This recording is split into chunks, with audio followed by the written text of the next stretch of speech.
Secrets of the Lost Modes of Prayer. Gregg Braden. Let yourself be silently drawn by the stronger pull of what you really love. Rumi. This book is written for those who search for comfort in the presence of fear and uncertainty in our world. In those moments when life's hurts tear into the hidden places of your soul, I invite you to enter the refuge of beauty, blessing, our lost mode of prayer, and the deep wisdom that each rests upon.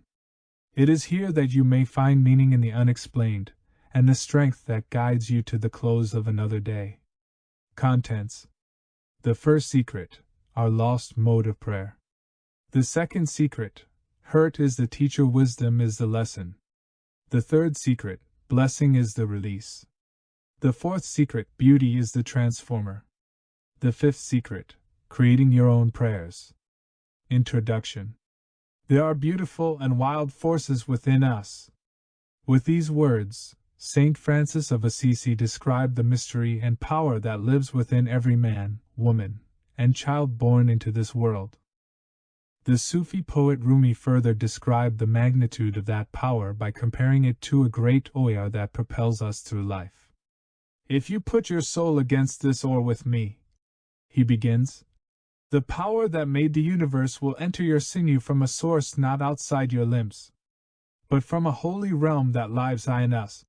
Through the language of poetry, both Rumi and Saint Francis express something beyond the obvious experience of our everyday world. In the words of their times, they remind us of what the ancients called the greatest force in the universe, the power that unites us with the cosmos. Today, we know that power as prayer. Elaborating on prayer, Saint Francis simply stated, the result of prayer is life. Prayer brings us life, he says, because it irrigates the earth and the heart. The bridge to our past. Knowledge is the bridge that connects us with everyone who has ever lived before us. From civilization to civilization and lifetime to lifetime, we contribute the individual stories that become our collective history. No matter how well we preserve the information of the past, however, the words of these stories are little more than data, until we give them meaning. It's the way we apply what we know of our past that becomes the wisdom of the present. For thousands of years, for example, those who have come before us preserved the knowledge of prayer, why it works, and how we may use it in our lives. In massive temples and hidden tombs, through language and customs that have changed very little for at least 5,000 years, our ancestors preserved the powerful knowledge of prayer. The secret, however, is not found in the words of the prayers themselves. Just as the power of a computer program is more than the language in which it's written, we must search deeper to know the true power that awaits us when we pray. It may be precisely this power that mystic George Gurdjieff discovered as the result of his lifelong search for truth. After years of following ancient clues that led him from temple to village and teacher to teacher, he found himself in a secret monastery hidden in the mountains of the Middle East. There, a great master offered the words of encouragement that made his search worthwhile. You have now found the conditions in which the desire of your heart can become the reality of your being. I can't help but believe that prayer is part of the conditions that Gurdjieff discovered.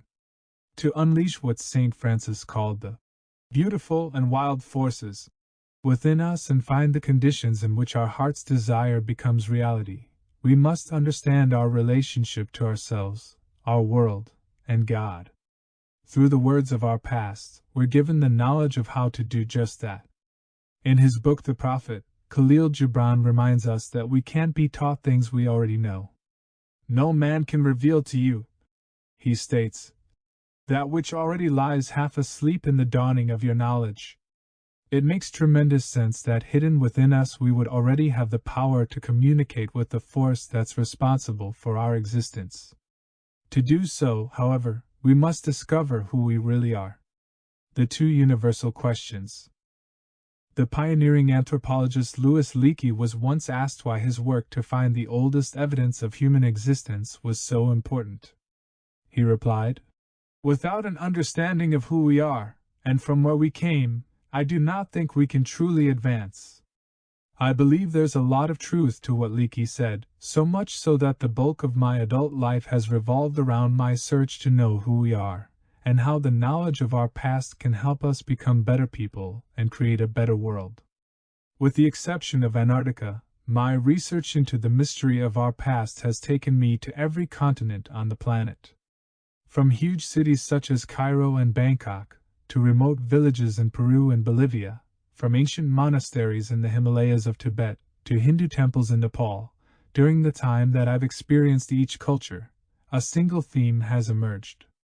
The people of this world are ready for something more than the suffering and uncertainty that defined their lives for so much of the 20th century. They're ready for peace, and the promise of a better tomorrow. As different as our cultures and ways of life appear on the outside, beneath the surface we're all searching for the same things: a land to call home, a way to provide for our families, and a better future for ourselves and our children. At the same time, there are two questions that people of all cultures ask me again and again, either directly or through translators. The first is simply, what is happening to our world? The second is, what can we do to make things better? The answers to both questions appear to be woven into a single understanding that links the traditions of prayer today with the most ancient and cherished spiritual traditions of our past. 400 years ago, in the high deserts of the American Southwest, the great wisdom keepers of the Navajo families were tested by the earth, nature, and the tribes that surrounded them. Through the extremes that drought, intense heat, and lack of food caused in their societies, the Navajo realized that they must harness the power of their inner pain to endure the harsh conditions of their outer world. Their very survival depended upon learning to do so. Recognizing that life's tests pushed them to the depths of their greatest suffering, they also discovered that the same tests revealed their greatest strengths. The key to their survival was to immerse themselves in life's challenges without becoming lost in the experience. They had to find an anchor within themselves, a belief that gave them the inner strength to endure their tests, and the knowledge that a better day would follow. From this place of power they had the confidence to take risks, change their lives, and make sense of their world. Our lives today may not be so very different from that of those brave individuals who roamed the high deserts of the American Southwest centuries before our country was created. Although the scenery has shifted and the circumstances have changed, we still find ourselves in situations that shake the foundation of our beliefs, test the limits of our sensibilities, and challenge us to rise above the things that hurt us. In a world that many describe as coming apart at the seams, punctuated by senseless acts of hate, record numbers of failed relationships, broken homes, and conditions that threaten the survival of entire societies, we're challenged to find a way to live each day with peace, joy, and a sense of order. With an eloquence that's typical of such ancient wisdom, Navajo tradition describes a way of looking at life that places responsibility for our happiness or suffering squarely upon our shoulders. Preserved as the beauty prayer, the exact wording varies from record to record and telling to telling, although the essence of the prayer may be shared in 3 brief phrases. Through only 20 words, the Navajo elders convey sophisticated wisdom, reminding us of the connection between our inner and outer worlds that has been recognized only recently by modern science. Arranged as 3 parts, each phrase offers insight into our power to shift the chemistry of our bodies and influence the quantum possibilities of our world. In its simplest form, the words of the prayer speak for themselves. The Navajo say, Nizaniga Bilaina, words that roughly translate into, the beauty that you live with, the beauty that you live by, the beauty upon which you base your life. Through the words of an author forgotten long ago, the simplicity of this prayer offers renewed hope when all else seems to have failed. But the beauty prayer is more than words alone. Within its simplicity lies the key to solving one of humankind's greatest mysteries. How do we survive life's hurts? Rather than playing it safe and shying away from the very situations that give meaning to each day, the power of beauty and prayer allows us to jump right into our 14 experience, knowing that any hurt we may suffer is temporary. Through the beauty prayer, the Navajo people have long found strength, comfort, and a way to deal with the suffering of our world. What secrets have traditions like those of the Navajo of the American Southwest, the monks and nuns of Tibet, and others kept safe while much of the world has strayed from our relationship to the earth, one another, and a greater power? What wisdom did they know in their time that may help us become better people, and create a better world in ours? Hurt, blessing, beauty, and prayer. Hidden in the knowledge of those who have come before us, we find the wisdom to empower our prayers of healing and peace. From the ancient writings of the Gnostics and Essenes, to the native traditions throughout the Americas, hurt, blessing, and beauty are acknowledged as the keys to surviving our greatest tests. Prayer is the language that allows us to apply the lessons of our experiences to the situations in our lives. From this perspective, wisdom and hurt are two extremes of the same experience. They are the beginning and completion of the same cycle. Hurt is our initial feeling, our gut response to loss, disappointment, or the news of something that shocks our emotions. Wisdom is the healed expression of our hurt. We change hurt into wisdom by finding new meaning in painful experiences. Blessing, beauty, and prayer are the tools for our change. 20th century Christian visionary Reverend Samuel Shoemaker described the power of prayer to create change in a single, poetic, and perhaps deceptively simple sentence. Prayer may not change things for you, he says, but it for sure changes you for things. While we may not be able to go back in time to undo the reason we hurt to begin with, we do have the power to change what the loss of loved ones, the shock of broken promises, and life's disappointments mean to us. In doing so, we open the door to move toward a healing resolution of even our most hurtful memories. Without understanding the relationship between wisdom and hurt, our endurance of pain may seem senseless, even cruel, and continue, as the pain cycle remains open-ended. But how are we to remove ourselves from life's hurt long enough to find the wisdom in our experiences? When we're reeling from a loss, a violated trust, or a betrayal that was unthinkable only hours or moments before, how are we to find refuge from our emotions long enough to feel something else? This is where the power of blessing comes in. Blessing is the release. Blessing is the ancient secret that releases us from life's hurt long enough to replace it with another feeling. When we bless the people or things that have hurt us, we're temporarily suspending the cycle of pain. Whether this suspension lasts for a nanosecond or an entire day makes no difference. Whatever the period of time, during the blessing a doorway opens for us to begin our healing and move on with life. The key is that for some period of time, we're released from our hurt long enough to let something else into our hearts and minds. That something is the power of beauty. Beauty is the transformer. The most sacred and ancient traditions remind us that beauty exists in all things, regardless of how we interpret them in our daily lives. Beauty is already created, and always present. While we may modify our surroundings, create new relationships, and move to new locations to please our ever-changing ideas of balance and harmony, the building blocks that go into such beauty are already there. Beyond an appreciation for the things that are simply pleasing to our eyes, beauty is described by wisdom traditions as an experience that also touches our hearts, minds, and souls.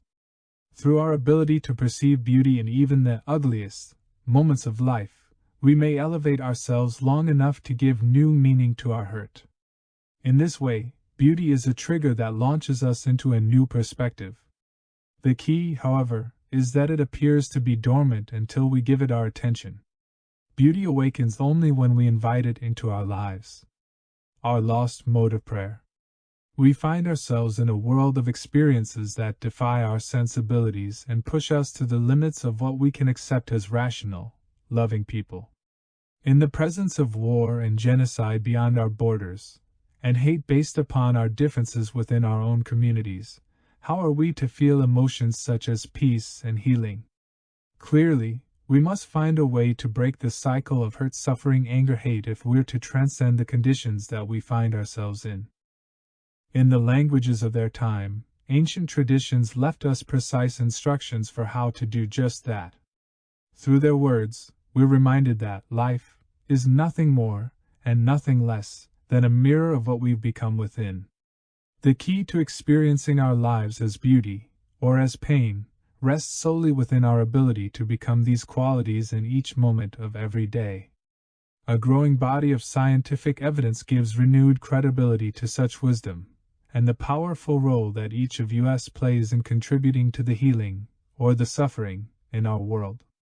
Late in the 20th century, experiments confirmed that we're bathed in a field of energy that connects us all with the events of our world. Given names that range from the quantum hologram to the mind of God, research has shown that through this energy, the beliefs and prayers within us are carried into the world around us. Both science and ancient tradition suggest the very same thing. We must embody in our lives the very conditions that we wish to experience in our world. We find the instructions for a lost mode of prayer that helps us do just that, hidden within some of the most isolated and remote locations remaining on Earth today. In the spring of 1998, I had the honor of facilitating a 22-day pilgrimage into the monasteries of central Tibet, searching for evidence of an ancient and forgotten form of prayer, the language that speaks to the field that unites all things. The monks and the nuns who lived there shared the instructions for a way to pray that was largely lost to the West in the 4th century biblical edits of the early Christian Church, preserved for centuries in the texts and traditions of those living upon the roof of the world. This lost mode of prayer has no words or outward expressions. It is based solely in feeling. Specifically, it invites us to feel as if our prayer has already been answered, rather than feeling powerless and needing to ask for help from a higher source. In recent years, studies have shown that it is this very quality of feeling that does, in fact, speak to the field that connects us with the world. Through prayers of feeling, we're empowered to take part in the healing of our lives and relationships, as well as our bodies and our world. To do as angels do. The key to using this mode of prayer is to recognize the hidden power of beauty, blessing, wisdom, and pain. Each plays a necessary role as part of a greater cycle that allows us to feel, learn, release, and transcend life's deepest hurts. In the words of an unnamed scribe recording the teachings of Jesus nearly 2,000 years ago, we're reminded that the power to change our world, as well as any obstacles that stand between us and that power, live within us. He simply stated, "The most difficult thing of all, to do as humans, is to think the thoughts of angels. And to do as angels do." Prayer is the language of God and the angels. It's also the language we were given to heal life's suffering with wisdom, beauty, and grace. Whether we learn of prayer's power from the internet today, or from a first-century parchment scroll, the message is the same. Accepting our ability to use such a universal language may well be the greatest challenge of our lives. At the same time, it is the source of our greatest strength. When we know beyond any doubt that we already speak the feeling language of prayer, we awaken that part of us that can never be stolen, lost, or taken away. This is the secret of the lost mode of prayer. Gregg Braden. Taos, New Mexico. Chapter 1. The First Secret, Our Lost Mode of Prayer. The force that created the unimaginable splendors and the unimaginable horrors has taken refuge in us. And it will follow our commands. Saint Catherine of Siena. There is something out there. Just beyond our perceptions of the everyday world, there's a presence, or force, that's at once both mysterious and comforting. We talk about it. We feel it. We believe in it and pray to it. Perhaps without even understanding precisely what it is. Calling it by names that vary from the web of creation to the Spirit of God. Ancient traditions knew that this presence exists. They also knew how to apply it in their lives.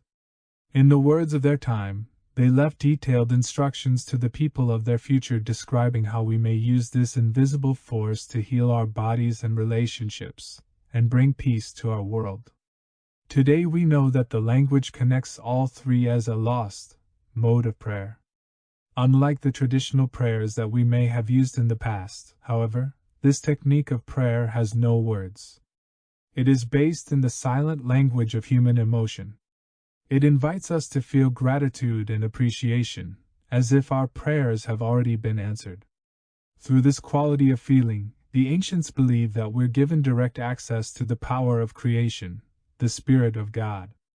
In the 20th century, modern science may have rediscovered the Spirit of God as a field of energy that's different from any other form of energy. It appears to be everywhere, always, and to have existed since the beginning of time. The man widely regarded as the father of quantum physics, Max Planck, stated that the existence of the field suggests that a great intelligence is responsible for our physical world. We must assume behind this force the existence of a conscious and intelligent mind. He concluded, simply saying, "This mind is the matrix of all matter." Referring to it by other terms such as the unity field, contemporary studies have shown that Planck's matrix does, in fact, have intelligence. Just as the ancients suggested, the field responds to human emotion. Regardless of what we call it or how science and religion define it, it's clear that there's something out there, a force, a field, a presence, that is the great magnet, constantly pulling us toward one another and connecting us to a higher power. Knowing that this force exists, it makes tremendous sense that we be able to communicate with it in a way that is meaningful and useful in our lives.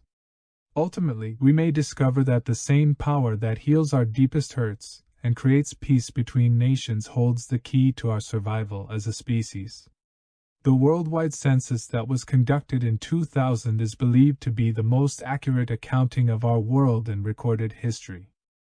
Among the compelling statistics that the survey revealed about our global family, and perhaps the most telling, is our nearly universal sense that we're here on purpose, and we're not alone. Over 95% of the world's population believes in the existence of a higher power. Of that number, over half call that power God. The question now is less about whether or not something is out there, and more about what that something means in our lives. How can we speak to the higher power that so many of us believe in? The same traditions that described nature's secrets thousands of years ago answered this question as well. As you'd expect, the language that connects us with God is found in a very common experience that we all share. It is the experience of our feelings and emotions. When we focus on a certain quality of feeling in our hearts, we're actually using the mode of prayer that was largely forgotten after the now well-publicized biblical edits of the 4th century. The key to using feeling as our prayer language is simply to understand how prayer works.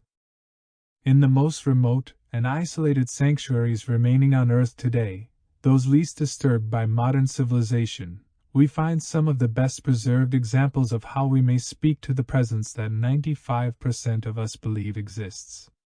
Feeling is the prayer. I was reeling from what I just heard. The cold from the stone floor beneath my knees had found its way through the dampness of the 2 layers of clothing that I'd worn that morning. Each day on the Tibetan plateau is both summer and winter, summer in the direct high-altitude sun, and winter as the sun disappears behind the jagged peaks of the Himalayas. Or behind the high temple walls like those that surrounded me. It felt as if there was nothing between my skin and the ancient stones on the floor beneath me, yet I couldn't leave. This was the reason why I'd invited 20 others to join me in a journey that led us halfway around the world. On this day, we found ourselves in some of the most remote, isolated, magnificent, and sacred places of knowledge remaining on earth today, the monasteries of the Tibetan plateau. For 14 days we deacclimated our bodies to altitudes of more than 16,000 feet above sea level. We decrossed an icy river in hand-hewn wooden barges, and driven for hours peering at one another over our surgical masks, which acted as filters for the dust that floated through the floorboards of our vintage Chinese bus. Although the bus seemed as old as the temples themselves, our translator assured me that it wasn't. Holding on to the seats around us, and even on to one another, we had braced ourselves over washed-away bridges and roadless desert, as we were jarred from the inside out, just to be in this very place in this precise moment. I thought, today is not about being warm. Today is a day of answers. I focused my attention directly into the eyes of the beautiful and timeless-looking man seated lotus-style in front of me, the abbot of the monastery. Through our translator, I just asked him the same question that I'd asked each monk and nun that we'd met throughout our pilgrimage. "When we see your prayers," I began, "what are you doing?" "When we see you tone and chant for 14 and 16 hours a day, when we see the bells, the bowls, the gongs, the chimes, the madras, and the mantras on the outside, what is happening to you on the inside?" As the translator shared the abbot's reply, a powerful sensation rippled through my body, and I knew that this was the reason we'd come to this place.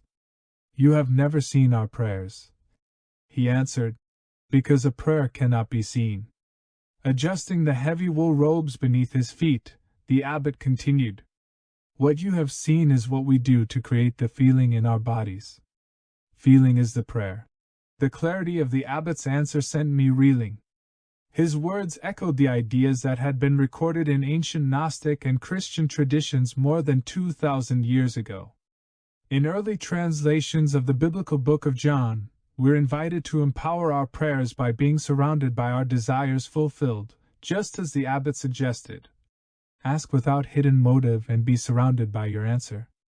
For our prayers to be answered, we must transcend the doubt that often accompanies the positive nature of our desire. Following a brief teaching on the power of overcoming such polarities, the words of Jesus recorded in the Nag Hammadi library remind us that when we do this, and say to the mountain, "Mountain, move away," it will move away. If the wisdom was that consistent over such vast periods of time, then it must be useful to us, even today. Using nearly identical language, both the abbot and the scrolls were describing a form of prayer that has been largely forgotten in the West. Sacred lessons from the past. Prayer is perhaps one of the most ancient and mysterious of human experiences. It's also one of the most personal. Even before the word prayer appeared in spiritual practices, the oldest records of the Christian and Gnostic traditions used words such as communion to describe our ability to speak with the unseen forces of the universe. Prayer is unique to everyone who experiences it.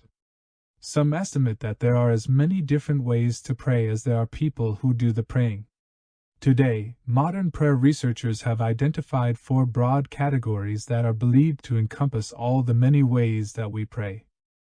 In no particular order, they are colloquial or informal prayers, petitionary prayers, ritualistic prayers, and meditative prayers. When we pray, the researchers suggest that we use one of these 4 modes, or a combination. As good as these descriptions are, and as well as each of these prayers appears to work, there's always been another mode of prayer that this list doesn't account for.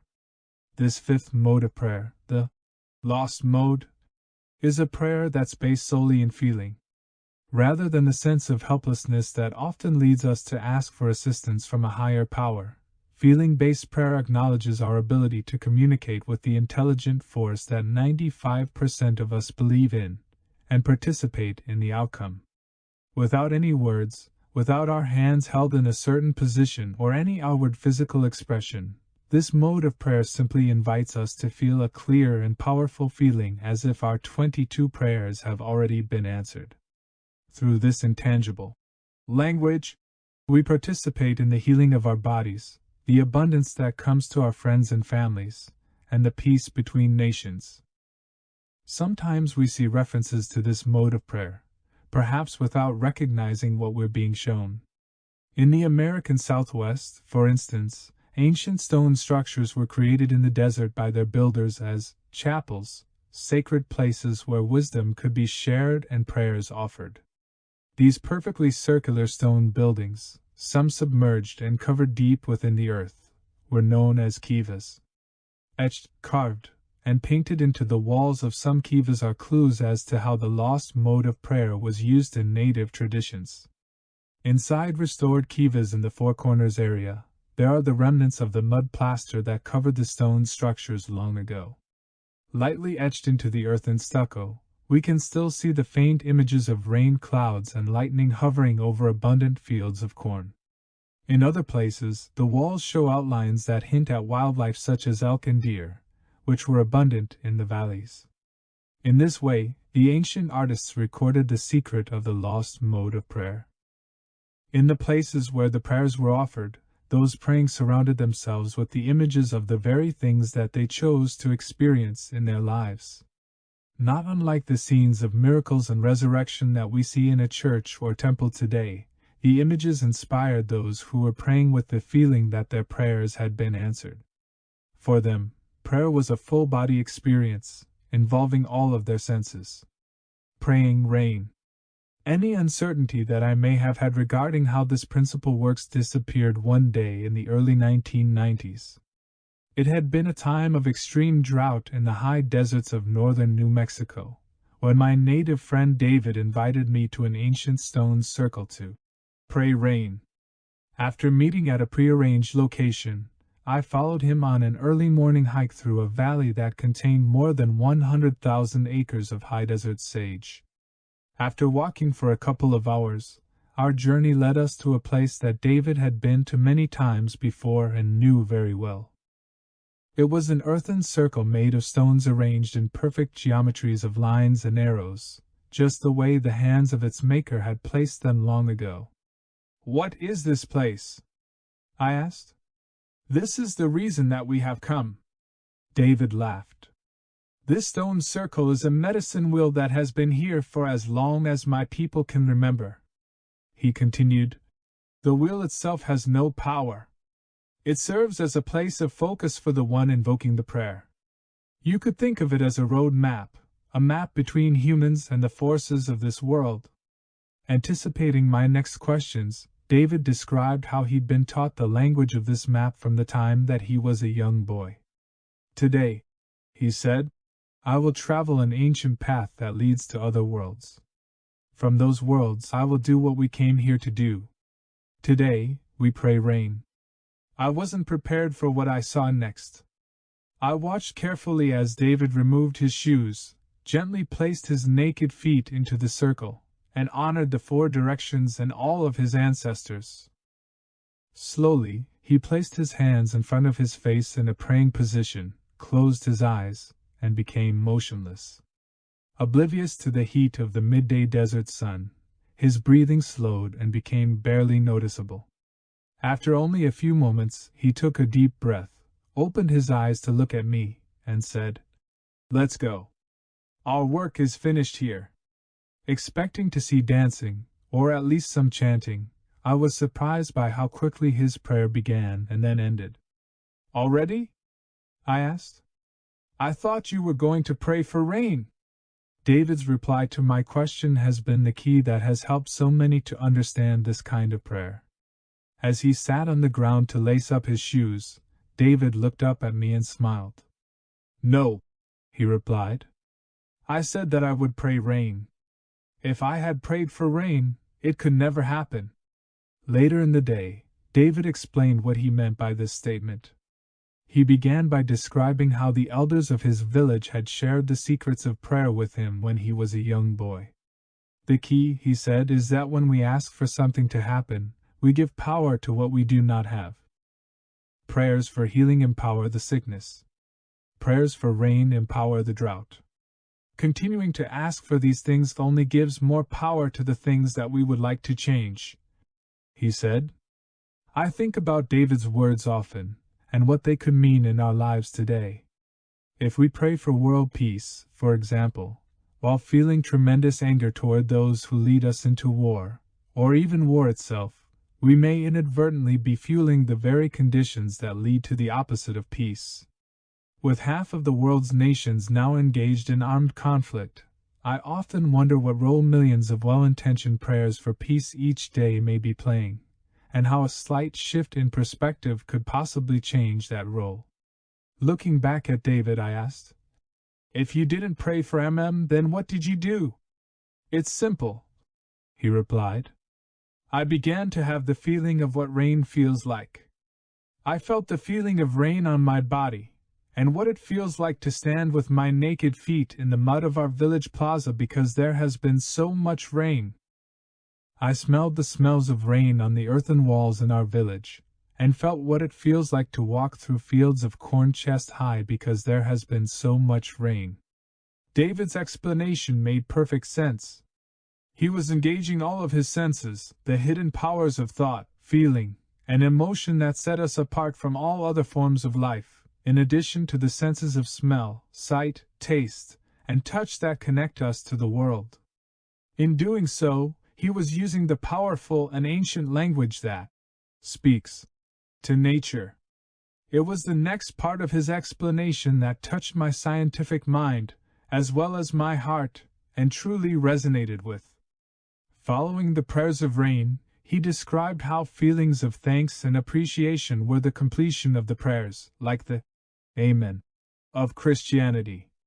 Rather than giving thanks for what he created, however, David told me that he felt grateful for the opportunity to participate in creation. Through our thanks, we honor all possibilities, while bringing the ones we choose to this world. Research has shown that it's precisely this quality of gratitude and appreciation that releases the life-affirming chemistry of powerful hormones in our bodies and strengthens our immune systems.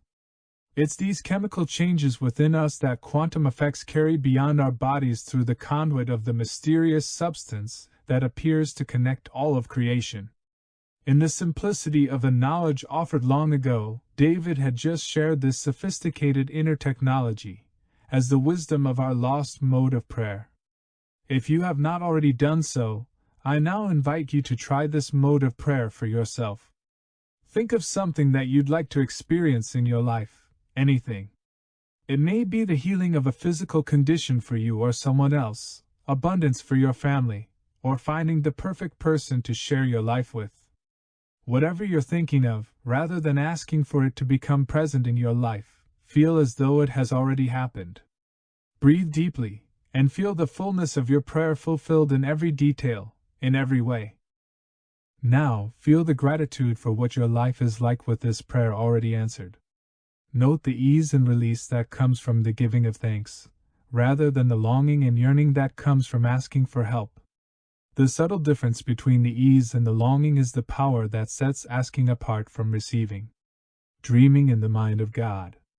A growing number of discoveries now confirms a previously unrecognized form of energy that may explain why prayers like David's work. This subtle energy field works differently from the kinds of energy we're typically used to measuring. While it's not entirely electrical or magnetic, these familiar forces are a part of the unified field that appears to bathe all of creation. Because awareness of this field is so new, scientists have yet to agree on a single name for it. It's identified in research papers and books by names ranging from the quantum hologram and nature's mind, to the mind of God, and often simply the field.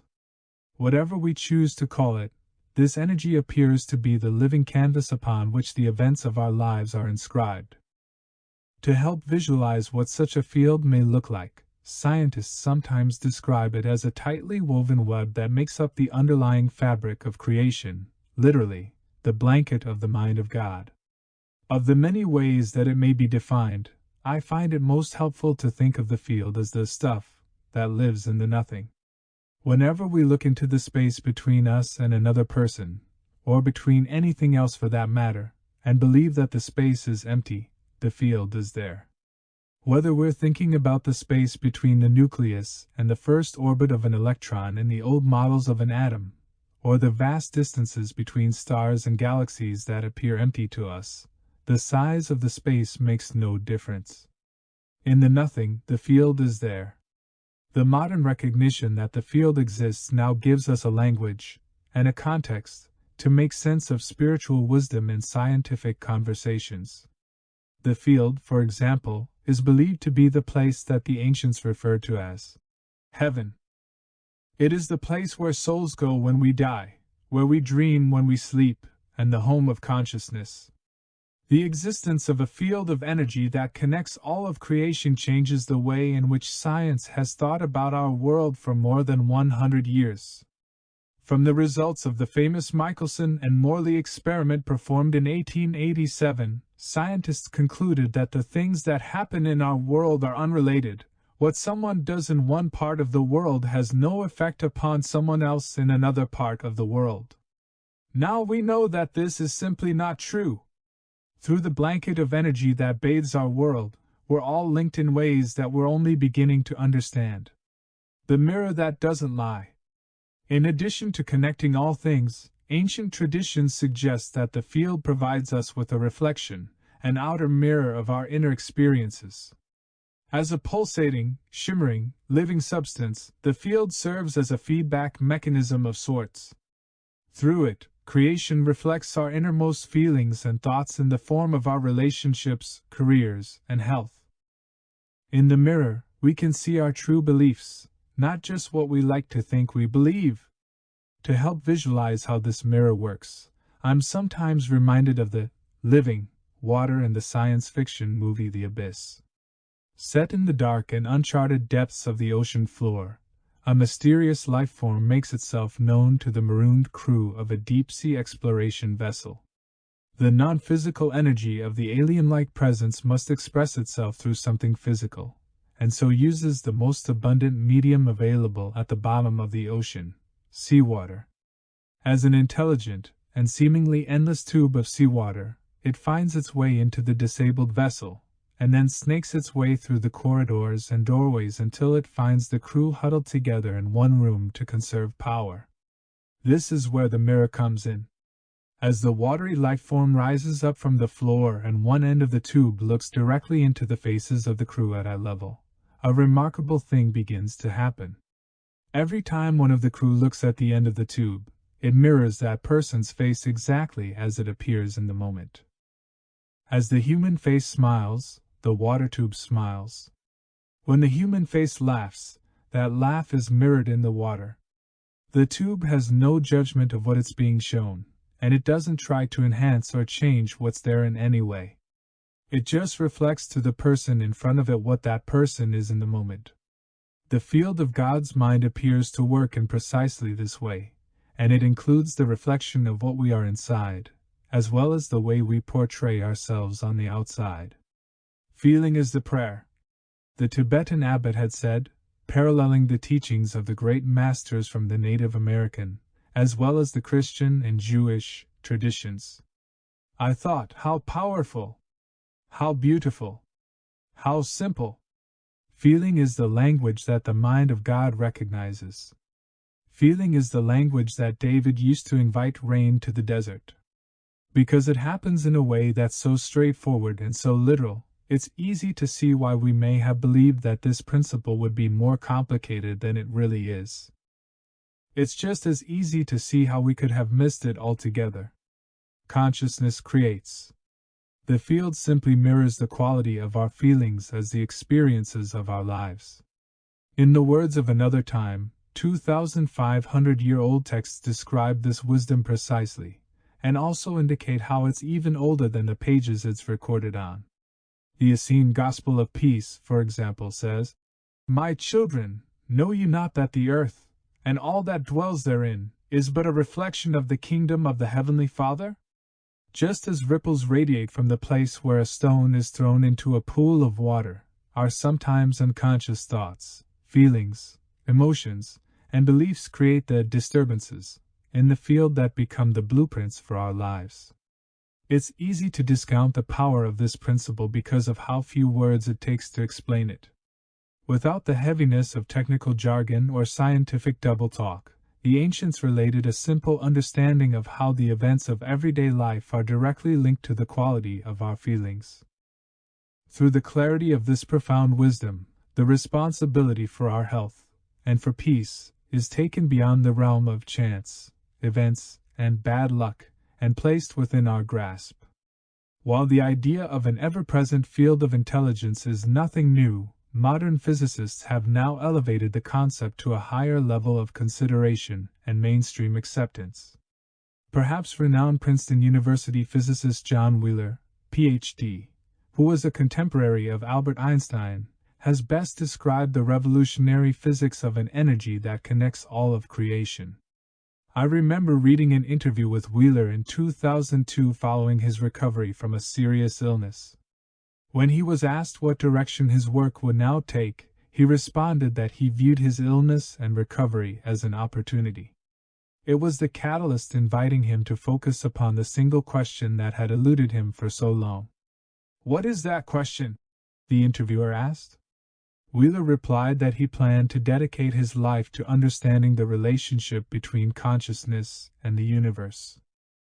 In the world of traditional physics, this statement, in and of itself, is enough to shake the foundations of accepted theory and cause the fathers of modern textbooks to roll over in their graves. Historically, concepts about consciousness and the fabric of the universe aren't used in the same sentence. Wheeler, however, didn't stop there. In subsequent years, he has elaborated upon his theories, suggesting that consciousness is more than a byproduct of the universe. He proposes that we live in a participatory universe. We are part of a universe that is a work in progress, he says. We are tiny patches of the universe looking at itself and building itself. The implications of Wheeler's statements are vast. In the language of 20th century science, he's reiterating what ancient traditions stated millennia ago. It is consciousness that creates. When we peer into the void of the universe in search of its limits, or into the quantum world of the atom, the very act of us looking puts something there for us to see. The anticipation of consciousness expecting to see something, the feeling that something is there to see, is the act that creates. Going further than the statement of John Wheeler, one of the most respected scientists of the 20th, and now the 21st century, the ancient texts elaborate upon the idea that we create by observing with one important, and often overlooked, detail. They suggest that it's the quality of our beliefs while we relooking that determines what our consciousness creates. In other words, if we view our bodies and the world through a lens of separateness, anger, hurt, and hate, then the quantum mirror reflects these qualities back to us as anger in our families, illness in our bodies, and war between nations. If feeling is the prayer, as David and the abbot both suggested, then when we pray for something to happen, while feeling as if that same something is missing in our lives, we may actually be denying ourselves the very blessings we hope to create. On the other hand, if we can view ourselves from a perspective of unity, appreciation, wisdom, and love, then these are the qualities that we may expect to see mirrored as loving, supportive families and communities, and peace and cooperation between nations. Imagine the possibilities. Using what we know, this principle of a neutral and participatory universe may begin to answer the question asked by so many. If prayer is so powerful, then why does it seem like the more we pray for peace, for example, the worse things seem to become? Without bias or judgment, is it possible that what we see as an unsettled world of chaos is simply the field mirroring our belief that peace is missing? Our "Please let there be peace" echoed back to us as chaos?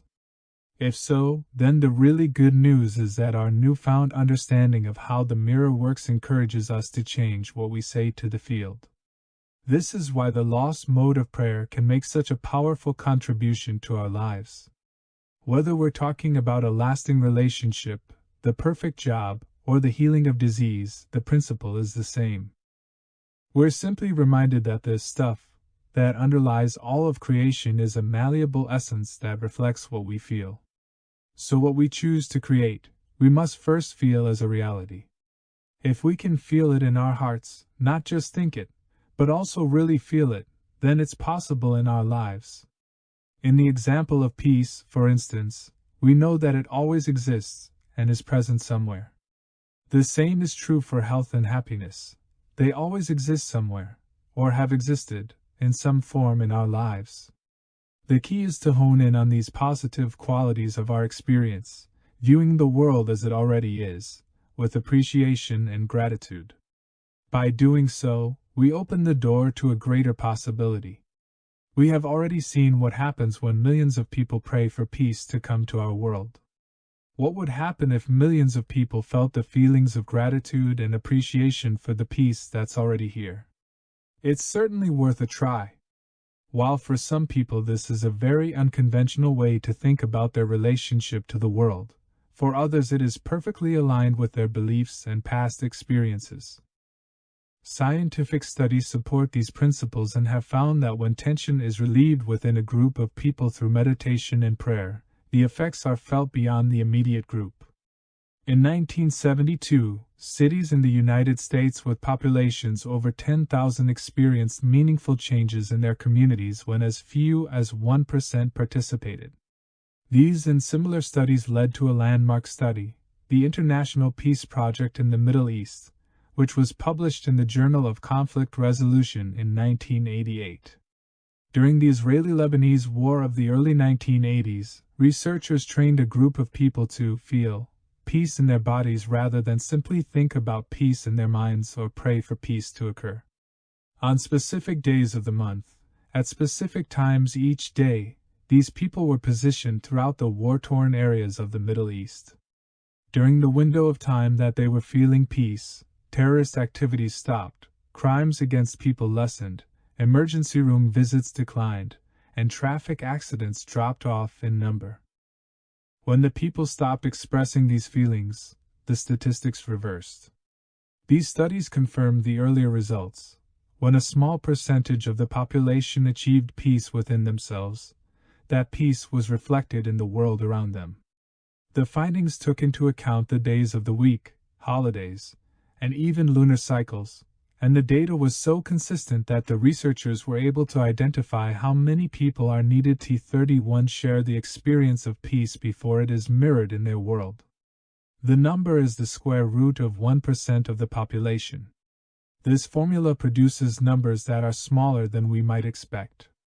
For example, in a city of 1 million people, the number is about 100. In a world of 6 billion people, the number is only about 8,000. This number represents only the minimum needed to begin the process. The more people there are, the faster an effect is created. While these and similar studies obviously deserve more exploration, they show that there's an effect here that's beyond chance. The quality of our innermost beliefs clearly influences the quality of our outer world. From this perspective, everything from the healing of our bodies to the peace between nations, from our success in business, relationships, and careers to the failure of marriages and the breakup of families, must be considered as reflections of us, and of the meaning that we give to the experiences of our lives. In addition to answering our earlier question about what is happening in the world, the existence of the unity field invites us to go one step further. Coupled with the knowledge of feeling-based prayer, this modern ancient wisdom shows us what we can do to make things better. If the world and our bodies are reflecting our thoughts, feelings, emotions, and beliefs, then with record numbers of broken homes, failed relationships, job losses, and threats of war at present, how we feel about our world takes on an importance greater than ever before. It's clear that for the mirror of our world to reflect positive, life-affirming, and lasting change, we must give the mirror something to work with. This is the subtle yet powerful relationship between the language of prayer and the mind of God that unites all of creation. Rather than attempting to make the world bend to our wishes, feeling-based prayer changes us. We bend, and the world spontaneously reflects our improvements. Perhaps this insight is best summed up in the single statement of the 19th-century Danish philosopher Søren Kierkegaard. Prayer does not change God, but it changes him who prays. So how do we change the way we feel about life's hurts? This is where the work really begins. The world as a mirror. Without bias or judgment, it is the spiritual mirror of the mind of God that reflects back to us what we've become in our thoughts, feelings, emotions, and beliefs. In other words, our inner experiences of hurt and fear, as well as those of love and compassion, become the theme for the kind of relationships that we find in our jobs and friendships, as well as our expressions of abundance, and even our health. The key in this way of looking at the world is that what we do, as the outward expression of life, is less of a factor than what we become, the way we feel about what we do. For clarity, let's look at an example. Let's say that you or an acquaintance is attending a spiritual workshop describing the inner principles of feeling, emotion, and prayer, and the role that these inner experiences of peace play in our world. Due to unforeseen circumstances, the workshop has run over time by 30 minutes or so. If you bolt out of the room toward the parking lot before the lights come up and the doors even open, carelessly back out of your parking space doing a 3-point turn in which you bump into 3 other cars, and then race down the freeway endangering your life and the lives of others as you swerve across all 3 lanes to make the exit because you're late for a peace rally, then you've missed the point. Perhaps the knowledge of this subtle yet powerful mirror can help us make sense of what we seem to be experiencing in the world today. From this way of looking at things, what we see portrayed in movies, news media, and the world around us is a reflection of the beliefs that we've nourished in our families, homes, and communities in the past. Similarly, the powerful examples of love, compassion, and dedication that we see in the presence of war or natural disaster are also something more than the acts of a few people who carry out humanitarian efforts in these areas. They reflect the best of what's possible when we find a way to see beyond the hurt that life has shown us. The power of recognizing the world as a reflection of our beliefs is that if such a relationship truly exists, it must work for healing beliefs as well as destructive ones. In this way, we're all part of the change that we'd like to see in our world. The key is in recognizing the language of the change. Chapter 2. The second secret: hurt is the teacher. Wisdom is the lesson. If you bring forth that which you have within you, it will save you. If you do not, it will destroy you. The Gospel of Thomas. At first, the images on the television screen made little sense to me. Although the landscape was unfamiliar, within the past weeks graphic scenes like the one in this broadcast had become all too common. There was chaos, as people of all ages ran in every direction, dirty, burned, and terrified. I'd just come back to my hotel room following a full day of teaching in Sydney, Australia, when I turned on the news to catch up on the day. As I moved closer to the screen, I began to understand what I was seeing. The local stations were carrying a live video feed from school number 1 in bestselling, Russia, raw and unedited. Only a few days earlier, hundreds of children and adults had been taken hostage by terrorists on the first day of the new school year. While the standoff had dragged on for days, obviously something had changed. When the dust settled, the final numbers of the tragedy were staggering. Of the approximately 1,200 hostages that had been held captive in the school's gymnasium, nearly 350 had been killed. Over half of those were children, dead for no apparent reason other than the senseless rationale of a handful of angry people. The human details that emerged from individual families gave perspective to the day. In almost every street of the city, people had either lost someone personally or knew the relatives of someone who was killed. Many were burying more than one family member. One resident, Vitaly Koloev, buried his entire family, his wife, son, and daughter. Pastor Timuraz Todiev and his wife buried 4 of their 5 children, Boris 8, Albina 11, Luba 12, and Larissa 14. Their 5th daughter, Madina, had been injured and was recovering at their home. In a tragic twist of fate, Pastor Todiev's brother, also a pastor, and his wife lost 2 of their 3 children. Similar to the overwhelming shock of lives lost on September 11th in New York City, the magnitude of what happened at bestselling was almost too much for those looking on to grasp. Even people whose faith had traditionally been a touchstone for others in times of hardship found their beliefs tested by the ruthlessness of the tragedy. Rowan Williams, the Archbishop of Canterbury, admitted that the sight of innocent children being pound for massacred led him momentarily to doubt his faith in God. "So where was God at Bestselling?" he asked. With these words, Archbishop Williams publicly expressed the hurt that many felt privately. The shock, disbelief, and pain of Bestseling's residents was carried via the media and experienced by others throughout the world. On that day, millions of people's hearts, minds, and prayers were with the Russian people as they shared the universal experience of hurt. Whether it's on a global scale, such as Russia's Bestselling or America's September 11th, or in our personal lives, how we deal with loss and tragedy is a question that each of us will have to answer during our lifetime. Although the experience of hurt is universal, what we do with our hurt is not.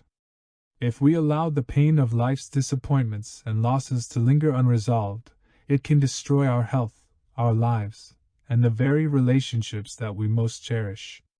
If, on the other hand, we can find wisdom in our hurt, we can give new meaning to the most painful experiences. In doing so, we become better as people, for ourselves, for our families, and for our communities. This is the way we build a better world. How much can we bear? The knowledge of the power that awaits us beyond our suffering has been recognized and honored for centuries. It was described nearly 2,000 years ago in the 2nd century Nag Hammadi library through words that are as meaningful today as they were at the time of their writing. Among the ancient Gnostic texts are passages suggesting that our vulnerability to suffering is the doorway to healing and life. In the Gospel of Thomas, one of the most inspiring of the recovered texts, the author describes the power of our vulnerability as part of a discourse from Jesus. "Blessed is the man who has suffered and found life." In another portion of the teaching, Jesus states, "That which you have will save you if you bring it forth from yourselves." Ultimately, the love that lives within each of us is the source of all healing that we experience. To feel our love, however, we must be vulnerable to our pain.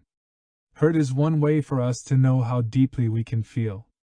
Our capacity to feel pain within ourselves, as well as have empathy for the pain of others, shows us how deeply we can love.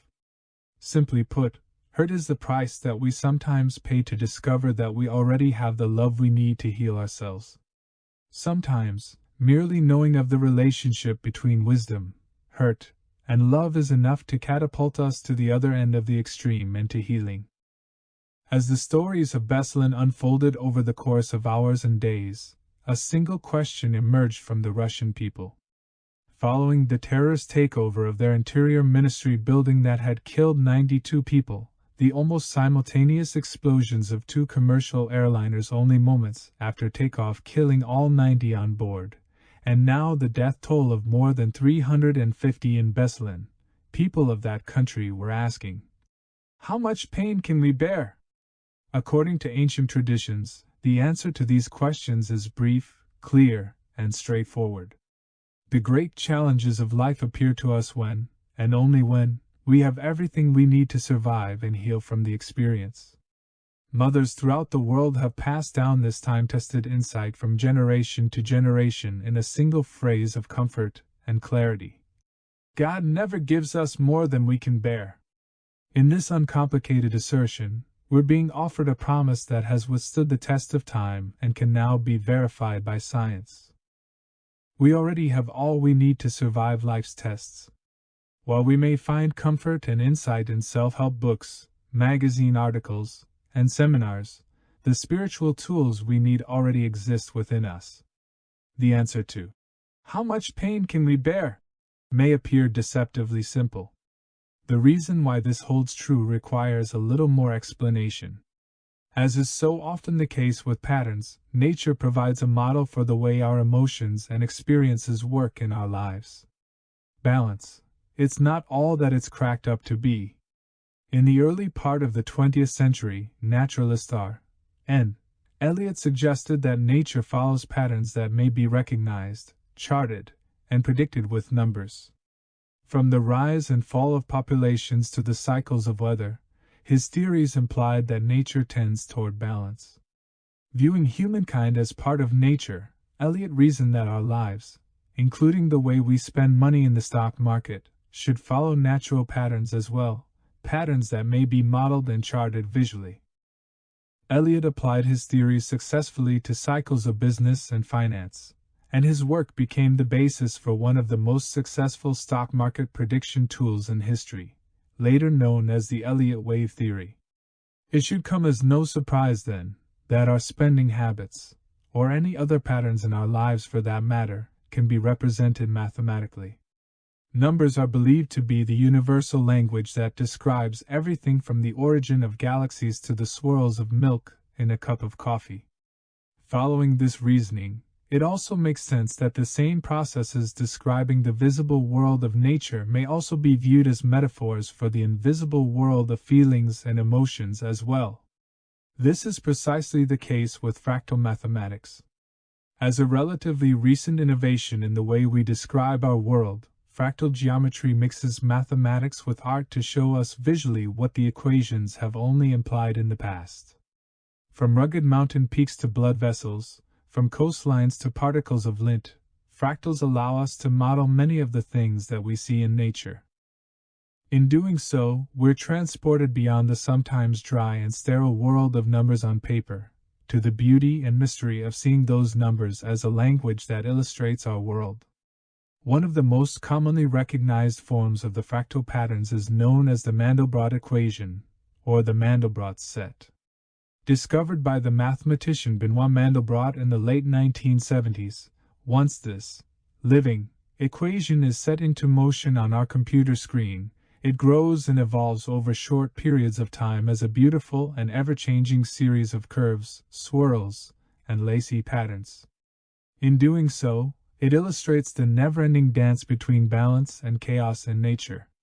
When we watch the colors and patterns change in the simulated images, we're actually seeing a powerful representation of the way our emotional relationships play out in life as well. The patterns that appear and then disappear represent the relationships and careers, and all of the joy and sadness that come and go throughout our lives. Just as the computer images show us that balance can come only when all of the patterns are in place to support it, we can experience our greatest tests, as well as accept our greatest gifts, only when all of the pieces are in place to do so. As symbols for our never-ending dance of opposites, give and take, contraction and expansion, hurt and healing, these powerful images tell the story of how nature is always moving toward or away from perfect balance. In doing so, we see in pictures what we experience in real life. It is only when we've learned everything that we need, and we have all of the tools to survive and heal in our spiritual toolbox, that we can draw to us the romances, career changes, business partners, and friendships that allow us to apply what we've learned. Until we have our tools, we'll never have the experience. Another way of saying this is that if life is showing us hurt, disappointment, loss, and betrayal, we must already have what we need to get through our experience. The key is that rather than balance being the goal, what we think of as balance is actually the trigger that invites the change. We see this in the fractals, as well as in our lives. It is only when the patterns on our computer screen find perfect balance, when the patterns are equal, that they begin to come apart, only to evolve into newer patterns of even greater balance. Our lives appear to work in precisely the same way. Unlike the brief lifespan of the fractals, however, there appears to be no time limit on how long it takes us to accumulate spiritual tools in our lives. While digital pictures break down and reassemble again in a matter of minutes, it may take months, years, decades, or even an entire lifetime for a particular cycle to complete within us. Along the way we may find ourselves repeating patterns, experiencing the same kind of jobs, the same kind of friendships, or the same kind of romances until the aha experience ignites within us the realization of why we do the things that we do. Have you ever wondered, for example, why you can start a new job in a new city with new coworkers and, except for the changing names, Find yourself in precisely the same situations that caused you to leave the last job in the last city? Patterns aren't necessarily good or bad. There's no judgment implied here. If you find yourself playing out a familiar old pattern in a new setting, this is simply an opportunity to recognize what it might be saying about your life. Recognizing situations like this one gives you the chance to become a better person. The key idea here is that you can be tested in life only when you're ready. Whether or not we're conscious of this principle, no matter what life brings our way, when we find a crisis at our doorstep, we already have everything we need to solve the problem, heal the hurt, and survive the experience. We must, because it is nature's way. From the highest of the highs to the lowest of the lows. No one is immune to the cycles of balance and change. Regardless of how large our families are, how many friends we have, how many books we've written, or how successful we've become, we all have a trigger point that invites change into our lives. Interestingly, the trigger appears to be different for everyone. While we may believe that we have neatly arranged life as something that we can regulate and control, all the while each experience and every relationship is training and preparing us for something that may be beyond our control. In doing so, we move ever closer to the moment when we'll be given the opportunity to demonstrate our mastery over our betrayals, violated trusts, and hot-button issues. It's only after we've put our last spiritual tool in place to create the balance, however, that we signal our readiness. It is our balance that says, "Hey, I'm ready. Bring it on." Now we're ready to demonstrate to the universe what we've learned. Until we've learned from experience, both consciously and unconsciously, our tests may be so subtle that we don't even recognize them as tests. It's only when we realize what the betrayals and broken promises of our past have shown us that we gain the wisdom and skills that allow us to heal the patterns and move on in life. The pioneering Buddhist teacher Lama Surya Das describes how powerful the hurt and sorrowful times in our lives can be. All life contains both joy and sorrow. He begins. We would like to concentrate on the joy and forget the sorrow, but how much more spiritually skillful it is to use everything we meet in life as grist for the mill of awakening. Sometimes the grist of life comes to us in ways we least expect. During the high-tech boom of the early 1990s, Gerald was an engineer in Silicon Valley, California. He had 2 beautiful young daughters and was married to an equally beautiful wife. They'd been together for nearly 15 years. When I met him, his company had recently given him an award for his 5th year with them as a senior troubleshooter for a specialized kind of software. His position had made him a valuable asset to the company, and the need for his expertise extended well beyond the typical 8 to 5 workday. To meet the demand for his skills, Gerald began to work late evenings and weekends, and to travel to trade shows and expos out of town with his software. Before long, he found himself spending more time with his coworkers than he did with his family. I could see the hurt in his eyes as he described how they'd grown apart. By the time Gerald arrived home in the evenings, his wife and children were sleeping, and he was at his office in the morning before they even began their day. Soon he began to feel like a stranger in his own home. He knew more about the families of people in his office than he did his own. That's when Gerald's life took a dramatic turn. He happened to come to see me for a counseling session while I was writing a book describing how the mirrors of relationships play out in our lives.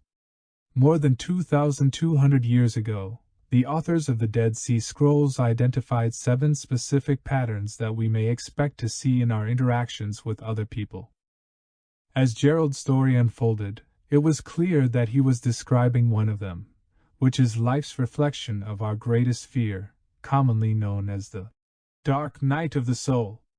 Among the engineers in Gerald's office was a brilliant young programmer, a woman about his age. He'd found himself teamed up with this woman for assignments that sometimes lasted for days at a time, and which took them to cities throughout the country. Before long, he felt like he knew her better than he did his own wife. At this point in the story, I suspected that I knew where it would end. What I did not know was why Gerald was so upset, and what was about to happen to him. Before long, he believed that he was in love with his coworker and made the choice to leave his wife and daughters to begin a new life with her. This decision made perfect sense at the time, as they had so much in common. In a few short weeks, however, his new partner was transferred to a project in Los Angeles. By calling in a few favors, Gerald was able to finagle a transfer to the same office. Immediately, things began to go wrong, and Gerald found that he'd lost more than he'd bargained for. Friends that he and his wife had known for years suddenly became distant and unavailable. His co-workers thought he was off the wall for leaving the position and projects that he'd worked so hard for. Even his parents were angry that he'd broken up the family. Although he was hurt, Gerald rationalized that this was simply the price for change. He was off to a great new life. What more could he ask for? This is where the mirror of balance and the dark night of the soul come in. Just as everything appeared to be falling into place, Gerald discovered that everything was actually falling apart. Within weeks, his new love announced that their relationship wasn't what she'd expected. She ended it suddenly and asked him to leave. Just like that, he was on his own, alone and devastated. "After all that I've done for her, how could she?" he moaned. He'd left his wife, his children, his friends, and his job. In short, he'd left everything that he loved. Soon he began to perform poorly at his job. Following several warnings and a less than stellar performance review, his department eventually laid him off. As Gerald's story unfolded, it was clear what had really happened. His life had gone from the highest of highs, with all of the prospects of a new relationship, new job, and greater income, to the lowest of lows, as all of those dreams disappeared. The night that Gerald came to see me, he was asking a single question. What happened? How could things that looked so good turn so bad? Our dark night of the soul, recognizing the trigger. By the time I met him, Gerald had lost everything he loved. The reason why is the key to this story. Rather than releasing the things he loved because he felt complete and was moving on, he made his choices only when he believed that there was something better to take their place. In other words, he played it safe. Because of his fear that he might not find anything better, he physically stayed with his marriage long after he'd left his family emotionally. There's a subtle yet significant difference between leaving our jobs, friends, and romances because we're complete, and staying with them because of the fear that there's nothing else for us. There can be a tendency in all kinds of relationships to cling to the status quo until something better comes along. This attachment may come from being unaware of what we're doing, or it may exist because we're afraid to rock the boat and face the uncertainty of not knowing what comes next. Although it may very well represent a pattern of which we're unconscious, it's a pattern, nonetheless. Whether it's a job, a romance, or our lifestyle, we can find ourselves in a holding pattern where we aren't really happy, yet have never honestly communicated this to the people in our lives. So even while the world believes that our lives are business as usual, inside we may be screaming for change and feeling frustrated because we don't know how to share this need with those who are close to us. This is a pattern that builds negativity. Our true feelings are often disguised as tension, hostility, or sometimes just being absent from the relationship. Each day we go through the motions of our job, or of sharing our life and home with another person, while we're emotionally distant and off in another world. Whether our problem is with a boss, a lover, or even ourself, we rationalize, compromise, and wait. Then one day, just like that, boom, it happens. Seemingly from out of nowhere, the very things that we've waited for and longed for in our lives suddenly appear. When they do, we may lunge for them like there's no tomorrow. In Gerald's case, when he moved to a new city with his new relationship, he left behind an unresolved void into which his world collapsed. Now, having lost all that he loved, Gerald was sitting across from me with huge tears rolling down his cheeks. "How can I get my job and my family back? Just tell me what to do." As I handed him the box of tissues that I kept on a nearby table for moments just like this one, I said something that caught Gerald completely off guard. "This time in your life isn't about getting back what you've lost," I began. "Although that may be just what happens. What you've created for yourself goes much deeper than your job and your family. You've just awakened a force within you that may become your most powerful ally." I continued. "When you've come through this experience, you'll have a new confidence that's unshakable. You've entered a time that the ancients recognized and called the dark night of the soul." Gerald wiped his eyes and sat back in his chair. "What do you mean, the dark night of the soul?" he asked. "How come I've never heard of it?"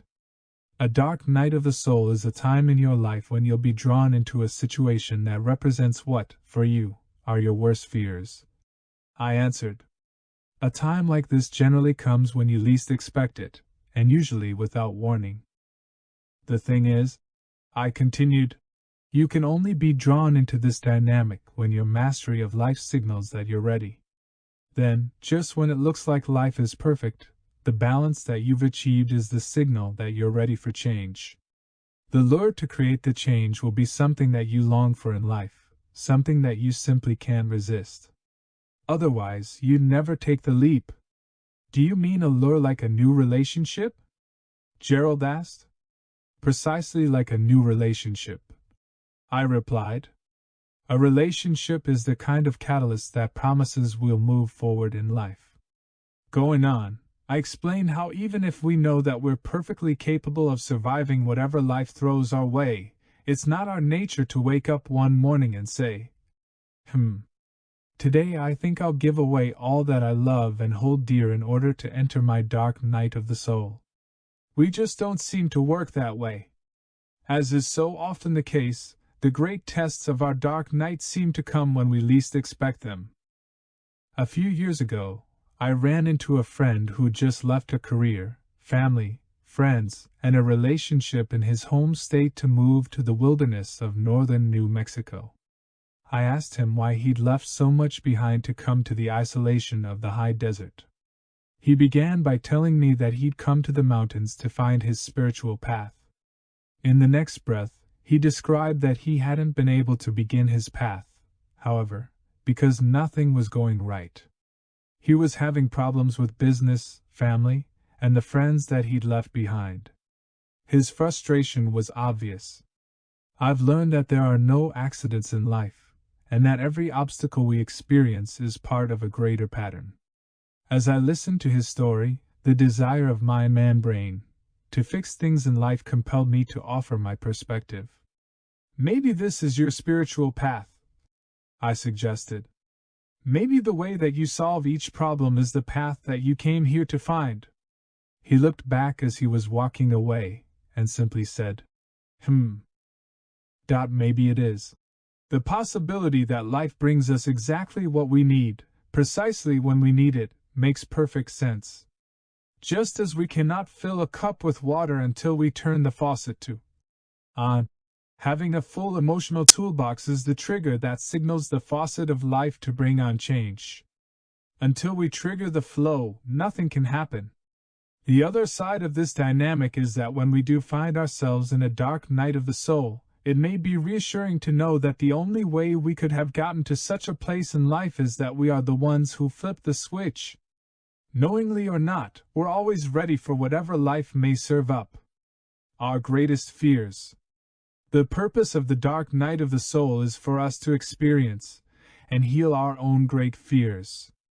The really interesting thing about the dark night is that, because everyone's fears are different, what looks like a frightening experience for one person may be no big deal to someone else. For example, Gerald admitted that his worst fear was being left alone. I'd spoken with a woman earlier the same evening, however, who told me that being alone was her greatest joy. It's not uncommon for someone who fears being alone to become a master at relationships in which they'll experience their fear. Gerald, for example, described romances, friendships, and jobs in his past that could never have lasted in a million years. When each one ended, he believed that the relationships had failed. In reality, his relationships were so successful that each one allowed him to see his greatest fear of being alone come to pass. Because he had never healed, or even recognized the patterns in his life before, however, he found himself in situations where his fear became less and less subtle. Ultimately, life led him to the point where his fear was so evident that he had to address it before he could continue. While we may go through many dark nights of the soul throughout our lifetimes, the first one is usually the toughest. It's also probably the most powerful agent of change. Once we understand why we hurt so much, the experience begins to take on new meaning. As we recognize the signposts of a dark night, we can say, "Aha! I know that pattern.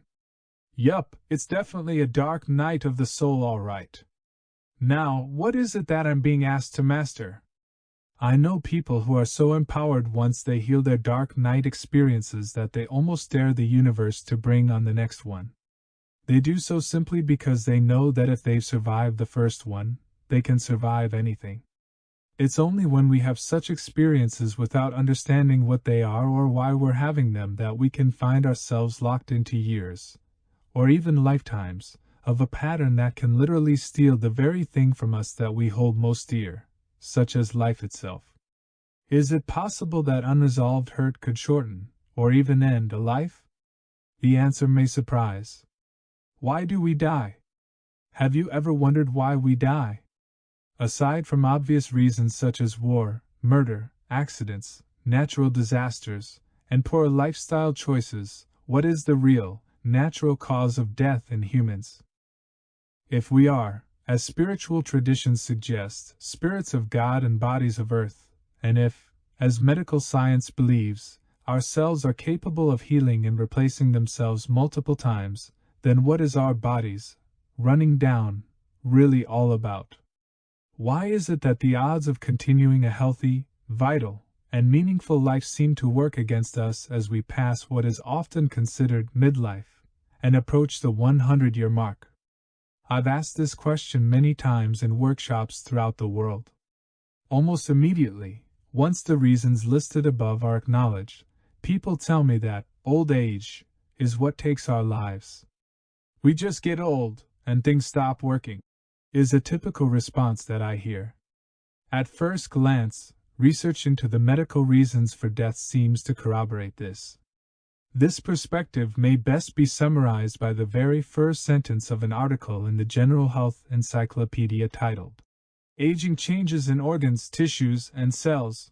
Most people realize that vital organs begin to lose function with aging." I confess that I may not be among that majority. As a matter of fact, the more I research the way our bodies are made and how they work, the more convinced I am that there's something else involved in aging, something that's not being accounted for in our present medical model. Later in the same article, another statement opens the door to this very possibility. The author acknowledges that the reasons our bodies break down as we get older aren't completely understood. No theory sufficiently explains all of the changes of the aging process. In other words, we still don't really know precisely why we deteriorate as time passes.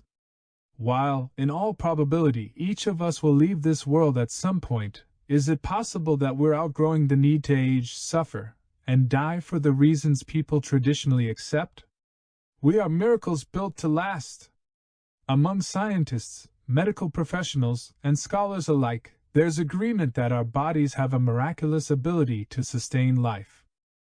Of the estimated 50 trillion or so cells that live within the average human, most are documented with the ability to repair and reproduce themselves many times throughout our lifespan. In other words, we're constantly replacing and rebuilding ourselves from the inside out. There appear to be two exceptions to the phenomenon of cell reproduction. Interestingly, these are the cells of the two centers that are most closely identified with the spiritual qualities that make us who we are, our brain cells and our heart cells.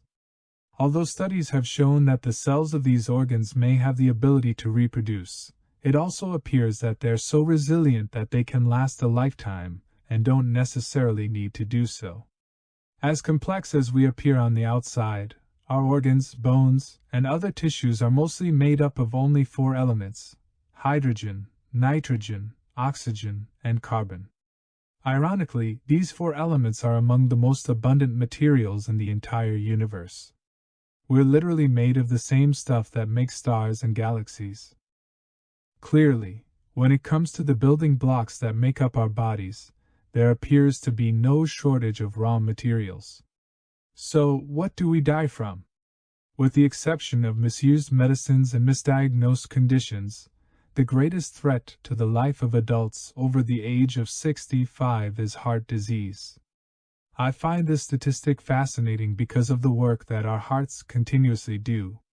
The average human heart beats approximately 100,000 times daily, equaling over 2.5 billion times a year, and pumps 6 quarts of blood through approximately 12,000 miles of arteries, vessels, and capillaries every 24 hours.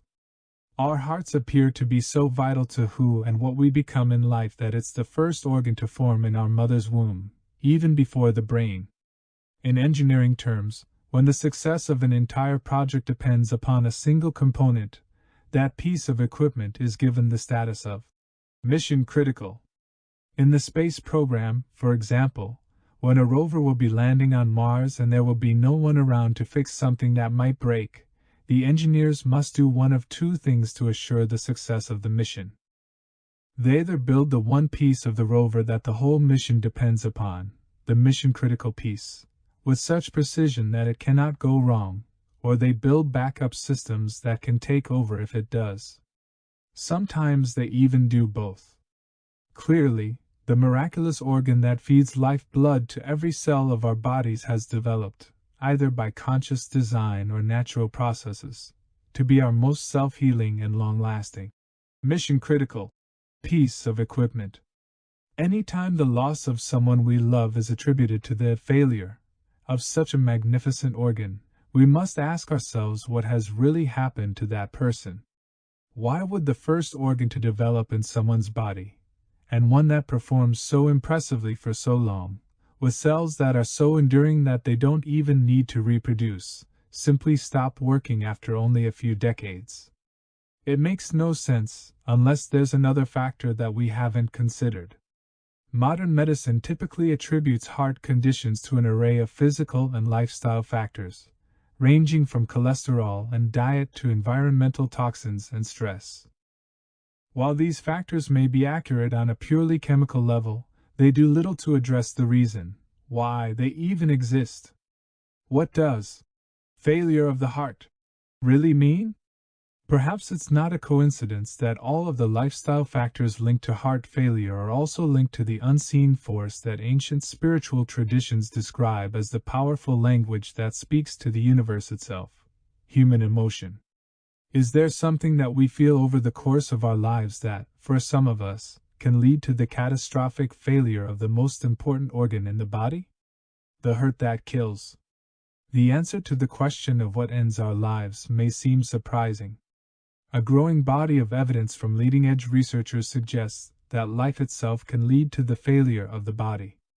Specifically, it is the unresolved negative emotions, our hurts, that have the power to create the physical conditions that we recognize as cardiovascular disease, tension, inflammation, high blood pressure, and clogged arteries.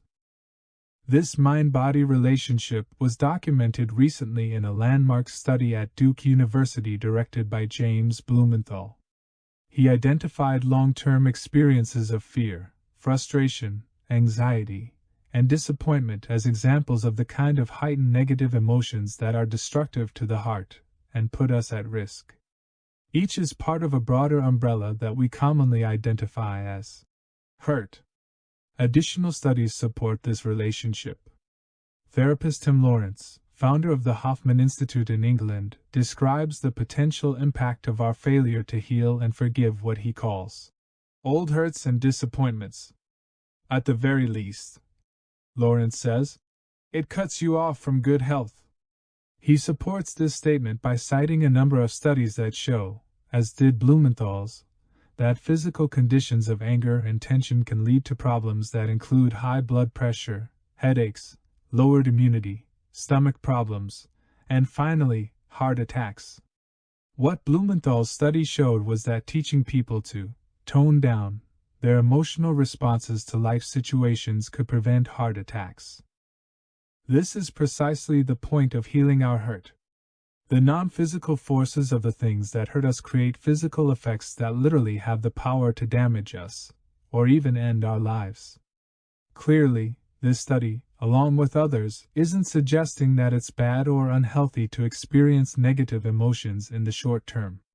When we do have these feelings in life, they're indicators, personal gauges, telling us that something has happened that's asking for attention and healing. It's only when we ignore these emotions and they go on for months, years, or a lifetime without being resolved, that they may become a problem. Could the answer to our question of why we die be that, through the pain of life's disappointments, we've hurt ourselves to death? Commenting on this possibility, Blumenthal's study suggests, perhaps when people talk about dying of a broken heart, they are really saying that intense emotional reactions to loss and disappointment can cause a fatal heart attack. In the language of their time, ancient traditions suggest precisely this possibility. The first 100 years are the toughest. So why does the maximum human age seem to hover around the 100-year mark? Why not 200 or even 500 years? If we're to believe accounts in the Torah and Old Testament texts, many ancient people measured their lives in terms of centuries, rather than the decades that we use today. Adam, for example, is documented as having lived for 930 years, Methuselah for 969 years, and Noah for 950 years. According to the texts, these men were not simply shriveled husks of their former selves, meagerly surviving and hanging on to the frail thread of life. At advanced ages, they were active and vital, enjoying their families and even starting new ones. And why not? We clearly live in bodies that are built to last. The Torah states that Noah lived for 350 years after the Great Flood.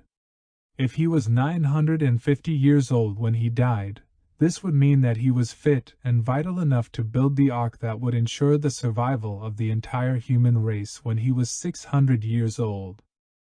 If there was a time when people lived longer and healthier lives, what happened? What changed? Through countless texts and spiritual traditions that have spanned centuries, we're reminded that we are souls expressing ourselves through bodies. And while they're made of the elements of the universe, it's our souls that bring the bodies to life. When our souls hurt, our pain is transmitted into our bodies as the spiritual quality of the life force that we feed into each cell. Is it possible that the 100 years or so that we see as the duration of human life is actually the limit of how long the body can endure unresolved hurt in the soul? Does a century tell us how long we can bear the sadness and disappointments of life before they catch up with us? We can all attest to the pain that comes from watching the people we love, the pets we cherish, and the experiences that we grow attached to disappear from our lives. Could a lifetime of loss, disappointment, and betrayal have the power to disable even our strongest and most durable organ, the heart? Or maybe our hurt is more ancient and goes even deeper. In addition to such obvious sources of pain, perhaps there's another one that's less obvious, yet so monumental and universally shared that it's hard for us to even bear thinking about it. Across cultures and societies, creation stories state that to become individual souls in our bodies in this world, we must break away from a greater collective soul family. At the same time, one of the deepest universal fears is just that, the fear of being separate and alone. Perhaps the great hurt that underlies any other is the pain of separation from a greater existence. If this is true, maybe we miss our larger soul family so much that we try to fill the void by recreating a sense of unity through smaller families here on Earth. It's no wonder, then, that their loss can be so devastating to us. It throws us right back into the pain of the original hurt. For many people, it's their longing to hold on to their families, their relationships, and memories of their past experiences that creates the conditions that lead to their greatest suffering. When they yearn for the things that they can never have again and the people they miss, alcohol and drugs too often become the socially acceptable anesthetics that are used to numb such deep soul pain. If we can find a way to appreciate the time that we share with those we love, as well as a way to feel good about the time we had when it's over, then we will have taken a giant step toward our greatest healing. From this perspective, the same principles that allow us to hurt ourselves to death also work in reverse. They offer us the healing power of life. This key appears to be related to the way we feel about what life shows us. While all of these are possibilities to think about, what we know for certain is this: there's a biological potential for our bodies to last much longer, and for us to live healthier and richer lives than we seem to experience at present. In addition to the physical elements of our bodies, there's something that seems to be missing from the modern equation for longevity, however. Regardless of what we choose to call it, that something appears to be the spiritual force that feeds our bodies. In the language of another time, the ancients left us instructions for how we may nourish this vital force upon which all life depends. Their knowledge can empower us to transform past hurt into healing wisdom. To live long, healthy, and vital lives, we must make sense of life's hurts. We must feel to love. The power of wisdom, beauty, and prayer described by many ancient traditions has been rediscovered through modern experiences. As we saw in the introduction, for example, the underlying theme in the knowledge of the Navajo is based in recognizing the relationship between the pain in their outer world and the wisdom and love in their hearts. Although unquestionably different experiences, hurt, wisdom, and love appear to be closely linked through an odd and perhaps unexpected relationship. Through our hurt, we're shown our capacity to feel. The deeper the hurt, the more powerful the feelings. In our deepest feelings of pain, we discover the depth of our capacity to love. Forgiveness appears to be directly linked to our hurt as well. The greater the hurt, explains Tim Lawrence, the greater the benefits of forgiveness. From this perspective, our hurt may be considered to be a barometer of our ability to love, rather than a punishment for the choices we make. It is this subtle relationship that demonstrates the force that many traditions describe as the glue that holds our world together, the power of our love. We find our greatest healing in our power to love. It's almost as if we come to this world and test ourselves in ways that are unthinkable to rational and loving people. Through the course of our relationships, jobs, losses, and failures of life, we push ourselves to the very edge of who we believe we are. All the while, we're asking ourselves the same question. Can we love in the presence of these experiences? Can we love in the presence of unthinkable atrocities that have been justified by the color of our skin, or how we acknowledge God? Can we love in a world where others have tried to kill the things that they don't understand, and wipe entire peoples from the face of the earth? Personally, each of us has suffered the loss of loved ones who were here one day and then suddenly disappeared from our lives. We've seen others who suffered from disease in ways that no creature in any world should ever have to endure. When they're gone, we ask ourselves, can we love while we hurt from their absence? Our love is often tested in ways that we would never consciously choose, or could never have imagined. Each time life asks if we can still love, the answer is the same. It's a great big resounding yes, because we're still here. Whether we call it by the same name or simply live what it means in our lives, it makes no difference. Our love is what sustains us. It carries us through the tough times, as well as the great times, and promises that we will always heal from the worst hurts that life can offer. The ancient key to allowing our love to heal us is to let it into our lives. To do so, we must find a way to change our greatest hurts into our deepest wisdom. Turning hurt into wisdom. As part of a natural cycle, the experiences of hurt and wisdom appear to be closely related. While hurt comes from the way we interpret an experience, changing the way we feel about what has happened shifts our focus in the cycle. When an experience hurts so much that it's easier to deny it, distract ourselves from it, or in some way avoid dealing with it than it is to address it head on, we may easily find ourselves stuck in our feelings. Within each of us is the power to transmute our hurt, however, into its healed form of wisdom, regardless of where it comes from. While the experience that originally caused the hurt remains unchanged, the way we feel about our suffering is where we find our power. At first glance, this understanding appears to be asking us to simply go through the motions, faking a new feeling about the events of our lives.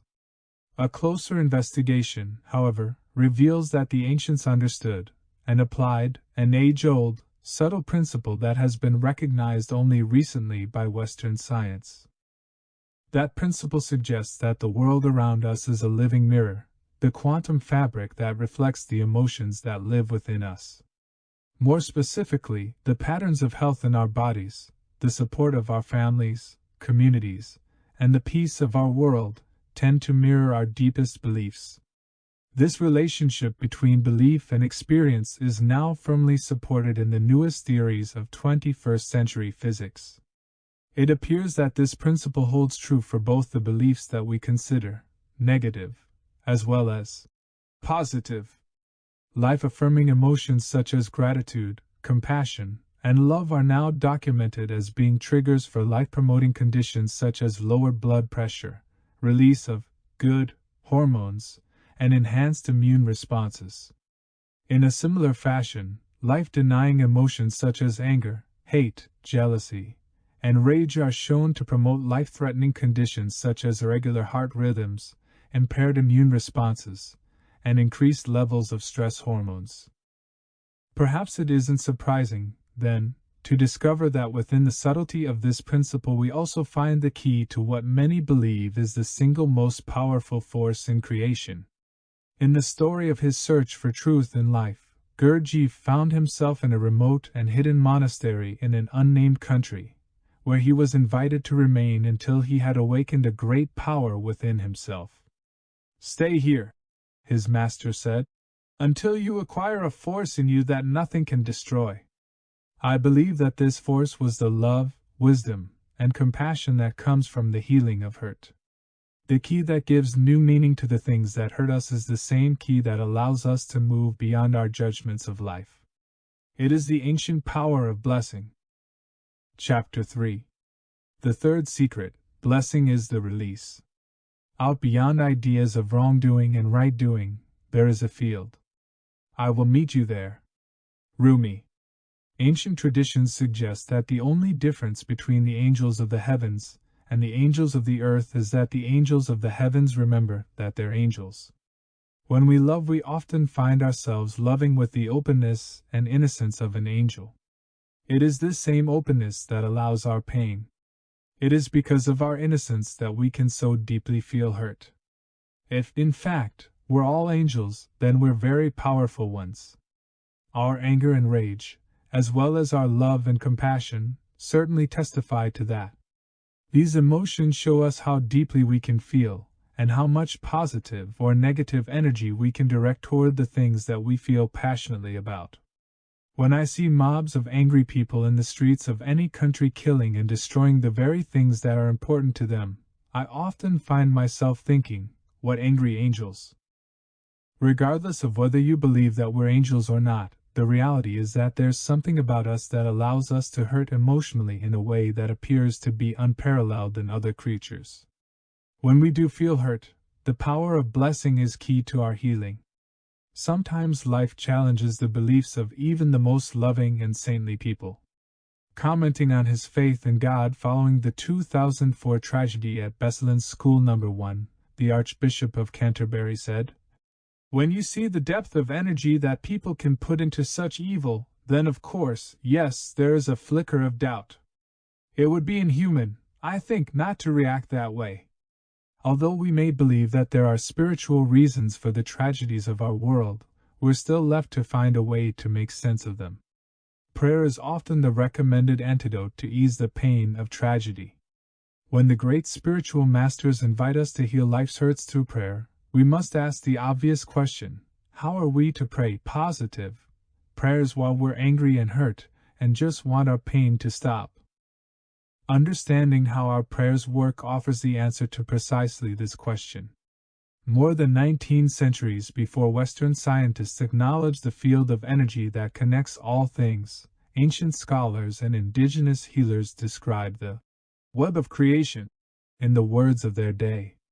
In the Hopi tradition, for example, the ancient Song of Creation describes a time when the people of the earth will remember that the feminine energy of Spider-Woman is the web that unites the universe. The Buddhist sutras tell of a place far away in the heavenly abode of the great god Indra, where the wonderful net that unites us with the universe actually originates. Clearly, the idea of a unifying force that holds everything together was a common theme. If the ancients knew that the field exists, is it possible that they also knew how to use it? What secrets did our ancestors know in their time that we've forgotten in ours? Preserved in texts, traditions, and temple walls, those who came before us left behind nothing less than the description of a quantum principle that we're only beginning to understand today. With that description, we've been given the exact instructions we need to bring the beautiful and wild forces of prayer described by St. Francis into our lives. The key is found in a place that may surprise you: the mystery of the space between. There's a power that lives in the space between, that subtle instant when something ends and what follows next hasn't yet begun. From the birth and death of galaxies, to the beginning and ending of careers and relationships, and even in the simplicity of breathing in and out, creation is the story of beginnings and endings, cycles that start and stop, expand and contract, live and die. Regardless of scale, between the beginning and the end, there exists a moment in time when either one has fully happened. That moment is where magic and miracles come from. In the instant of between, all possibilities exist and none have been chosen. From this place, we're given the power to heal our bodies, change our lives, and bring peace to the world. All events originate from this powerful, magical moment. The mystery and possibilities of the space that connects two events has long been honored in the wisdom traditions of our past. Native traditions of North America, for example, state that 2 times each day the earth enters into precisely such mystical realms. We find one realm immediately after the sun disappears below the horizon, just before the darkness of night arrives. The second realm occurs just before the sun reappears from the edge of the sky, after the darkest part of the night. Both are twilight moments, either completely day nor completely night. It is during this time, the traditions suggest, that an opening occurs in which profound truths may be realized, deep healings may occur, and prayers have their greatest power. In his classic work A Separate Reality, anthropologist Carlos Castaneda called this opening a crack between the worlds, and described it as an access point into the unseen realms of spirits, demons, and power. Modern scientists acknowledge the power of just such a place. For them, however, the point is less about day, night, and time, and more about the matter that our world is made of. From the perspective of a scientist, what we see as the solid world around us is anything but solid. When the local movie theater projects a moving image on the screen in front of us, for example, we know that the story we're seeing is an illusion. The romance and tragedy that tugs at our heartstrings is actually the result of many still pictures being flashed very rapidly, one after another, to create the sense of a continuous story. While our eyes do see the single pictures, frame by frame, our brain merges them together into what we perceive as that uninterrupted film. Quantum physicists suggest that our world works in much the same way. For instance, what we see as the football touchdown or triple axel of a figure skater on a Sunday afternoon sports program, in quantum terms, is actually a series of individual events that happen very quickly and closely together. Similar to the way in which many images strung together make a movie look so real, life actually occurs as brief, tiny bursts of light called quanta. The quanta of life happen so quickly that, unless our brain is trained to operate differently, it simply averages the pulses to create the continuous action we see as the Sunday sports. Within this simplified explanation of life, we also find the key to our healing. For one burst of light to end before the next begins, there must, by definition, be a moment in between. Within this space, for a brief instant, there exists a perfect balance where nothing is happening, the events that led to the burst are complete, and the new events haven't started. In this place of no thing, all scenarios of life, death, suffering, healing, war, and peace exist as possibilities and potential. This is the place where feelings and prayers become the blueprints of life. The key is that our emotional state during prayer determines the kind of blueprint we create. Knowing that the field is a reflection of our inner beliefs, we must find a way to clear our hurt and anger before we pray. If we think about this, it makes tremendous sense. After all, how could we expect the mind of God to reflect healing and peace if we're feeling fear and hurt? So, in the presence of the powerful emotions of anger, frustration, jealousy, and hurt, how are we to feel something else so that our prayers have their greatest power? How do we suspend our negative emotions while we access the powerful space between? To answer this question, once again we turn to the wisdom of our past. Rumi's field, beyond judgment. There's no doubt as to the power that the ancient authors of the Dead Sea Scrolls attributed to the space between. In the Essene Gospel of Peace, we're reminded, in the moment between the breathing in and the breathing out is hidden all the mysteries. As in other traditions, in the highest orders of Essene teachings we are left instructions on how to use the space between to prepare ourselves for prayer. Specifically, they describe how we might prepare our minds, hearts, and bodies before the prayer ever begins. Even if it's for only a moment, we're invited to create an experience that temporarily suspends our judgments, fears, and hurts. From this neutral state, we may offer our prayer from strength and clarity, rather than from the clouded judgment that stems from hurt. This allows us to enter into our sacred dialogue with the mind of God in a state of consciousness that brings the greatest benefit of prayer to our lives. Through words that are both eloquent and simple, the Sufi poet Rumi invites us to join him in this neutral place once we've discovered it within ourselves. He shares his invitation in two brief yet powerful statements. Out beyond ideas of wrongdoing and right doing, there is a field. I will meet you there. How do we get to this place when life shows us a world that appears to be scary and dangerous? The instructions are precise. Blessing, the emotional lubricant. Today we find the key to Rumi's field beyond wrongdoing and right doing in the wisdom of blessing. Perhaps contrary to the popular belief that when we bless something we put our stamp of approval on it, this form of blessing doesn't condone, discourage, or encourage any action, circumstance, or event. It doesn't agree or disagree with any point of view. It simply acknowledges what has occurred. The act of acknowledgement without judgment is the opening that allows healing to begin. Here's the reason why. When we see something that hurts us so badly that we need to react, shut down, or turn away, our tendency is to disregard what we feel. This is how we cope with many experiences. We shut off the emotion surrounding what we've experienced and hide it somewhere deep inside to keep it from hurting us even more. But the hurt doesn't just go away. It goes wherever we store it. Then, at a time when we least expect, it finds a way to reemerge, often in a form that we would never choose.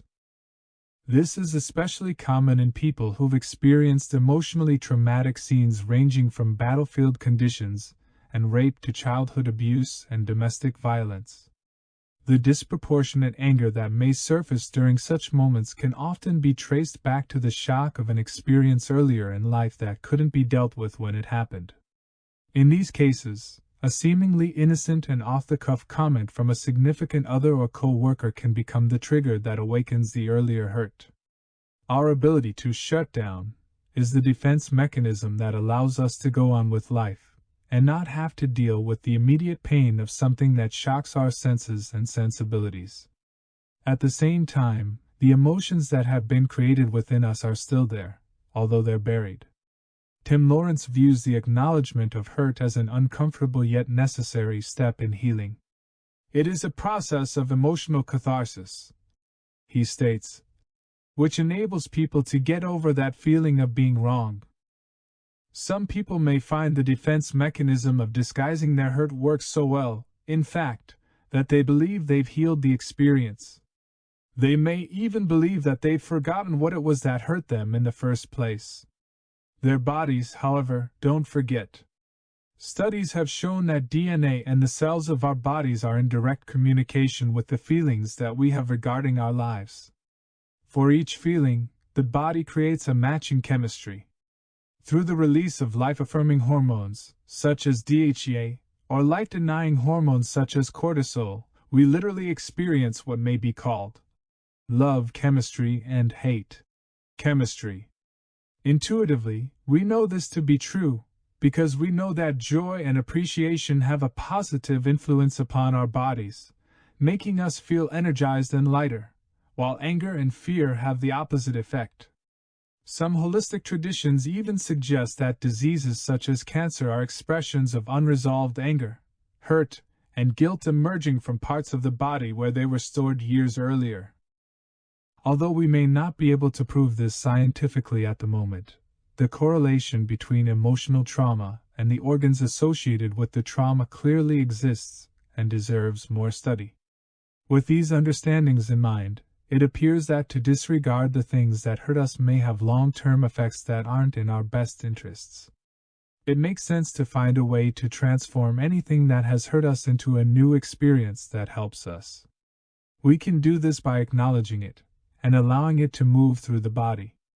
This is where the act of blessing enters the healing process. Blessing defined. Blessing may be defined as a quality of thought, feeling, emotion that allows us to redefine our feelings about something that's hurting us now or has hurt us in the past.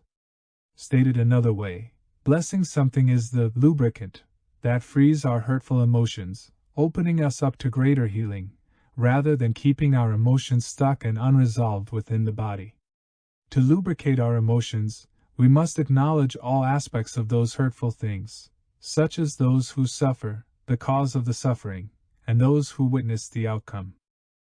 I often find at this point in any discussion of what blessing is that it's important to be very clear about what it is not. When we bless someone who's hurt us, clearly we aren't suggesting that what has happened is okay or that we'd like it to happen again. Blessing doesn't condone or make excuses for any atrocity or act of suffering. It doesn't put a stamp of approval on a hurtful event, or suggest that we would ever choose to re-experience it. What blessing does do is free us from our painful experiences. It acknowledges that those events, whatever they were, have occurred. When we do so, our feelings about those experiences move through our bodies instead of getting stuck inside them. In this way, blessing is the key to reaching Rumi's field beyond wrongdoing and right doing. Blessing is the key to accessing the space between. It temporarily suspends our hurt long enough so that we can replace it with another feeling. Through the act of blessing, you assume your power to release life's deepest hurts and unresolved feelings. Blessing does so without the need to trace those feelings back to their origins, relive the pain again and again to get to the bottom of it, or embark upon the endless search to understand why things happened in the way they did. While all of these paths may work to some degree, and for some people, without the need for any ability other than what you already have inside of you, the single act of blessing gives you the power to change your life. And it does so in a heartbeat. When we can make our choices and offer our prayers from a place of strength and clarity, rather than from the weakness of rage and hurt, something wonderful begins to happen. Sound too simple to work? Such a powerful tool can be as simple or as difficult as we choose to make it. The reason that blessing works so well is easy to understand. It's impossible to judge something while we're blessing it at the same time. Our minds won't allow us to do both things at once. I invite you to try the blessing process by following the instructions on the next few pages. Think of a person, place, or experience that has hurt you in the past, and then apply the process. You may be surprised by the power, effectiveness, and simplicity in the ancient secret of blessing. Before you can bless. There is one prerequisite before you can do a blessing, however. To prepare for accepting the blessing into your life, you must first truthfully and honestly answer a single question. It isn't necessary for you to do this formally or in front of another person unless you're more comfortable doing so. This question is for you alone, and it will help you know even better where your conditioning is with regard to the rights and wrongs of your life. The question is this: am I ready to move beyond a gut reaction or an old belief that someone must pay or I need to get even in order to right a wrong? In other words, are you ready to move beyond the type of thinking that justifies hurting someone because they've hurt you? If you answer yes to this question, then the blessing is for you, and you're going to like the results you experience. If your answer is no, then your path is to find out why Jan would choose to hold on to a belief that keeps you locked into the hurt that leads to the very suffering you're trying to heal. In the tradition of blessing, clearly there are no right or wrong answers to these questions. They are merely designed to help you be very clear about where you are in your thought processes and what you hope to achieve through your beliefs. The ancient key. While the act of blessing may appear to be in direct conflict with the beliefs of some traditions, it is also closely aligned with the teachings of some of the great spiritual masters of the past. I offer it here because I personally found that it holds the key to the greatest depth of healing, for the greatest number of people, in the shortest amount of time. The Western spiritual texts preserving much of the wisdom of blessing were either edited, or in some cases, completely deleted. Today, we're left to glean ancient techniques preserved in the lost, biblical books that were recovered in the mid-20th century. Interestingly, one of the best descriptions of the power of non-judgment is also among the most controversial, the Gospel of Thomas, which was discovered as part of the Nag Hammadi library. The crux of this portion of the Gospels is a record of things that Jesus said to those he knew during his lifetime. It's here that we find an account of a conversation he had with his disciples regarding the secrets of life, death, and immortality. In response to a question about what we can look forward to as our eventual fate, Jesus begins by offering keys into what he calls trees of our existence, attributes of life that are constant and enduring. Whoever becomes acquainted with them, the trees, will not experience death, he suggests. One of these keys is the ability to remove ourselves from judgment. In the familiar elegance that we often find in true wisdom, Jesus describes the state of neutral consciousness by telling the disciples what they must do to enter the place of immortality that he calls the kingdom. When you make the two one, he begins, and when you make the inside like the outside, and the outside like the inside, and the above like the below, and when you make the male and the female one and the same, then you will enter the kingdom. Very quickly we get the idea of what he's saying. It's only when we can see beyond the differences that we judge, that is, when we dissolve the polarities that have made things separate in the past, that we create for ourselves the state of being where we will not experience death. When we can move beyond the right and the wrong, the good and the bad of what life shows us, then we find our greatest power to become more than the things that have hurt us. Although our minds know that these things may exist on one level, it's the feeling in our hearts that speaks to the field of the mind of God and creates. As both a teacher and a healer, in this way Jesus has shown us how to transcend our hurts through the wisdom of our hearts. While other teachings suggest similar techniques, those described by Jesus are perhaps the clearest and most concise. This may be due, in part, to the lessons that he learned during his apprenticeship with other spiritual traditions. While Thomas offers us the essence of Jesus' teachings, in modern translations of his Gospel we're left feeling a little like we may be reading the Reader's Digest condensed version of ideas that could go much further. Following is an expanded explanation of how Jesus' blessing process works, taken as a composite from his teachings, as well as a number of additional ones. The instructions. In Western translations of the Bible, we're simply told to bless, with very little insight into how to bless, or why the practice works. Perhaps the best known of these references are the familiar passages where Jesus describes to his disciples the spiritual qualities that will best serve them in this world and the next. Bless them that curse you, and pray for them which despitefully use you. As strange as these words may sound in today's world where it's easy to confuse justice with getting even, I can only imagine how foreign this way of thinking was 2000 years ago. In the edited translations, we see this theme continue in varying degrees throughout Jesus' teachings. In the biblical book of Romans, for example, the instructions regarding how we may respond to harassment leaves little doubt in our minds as to the intent of the message. Bless them which persecute you, bless and curse not. Although many of Jesus' teachings on the subject of blessing were offered to deal with personal attacks, either verbal or physical, the idea of blessing also extends to the pain we feel from knowing that others are being hurt. When we experience something that is hurtful to us, there are three places where emotional pain may appear.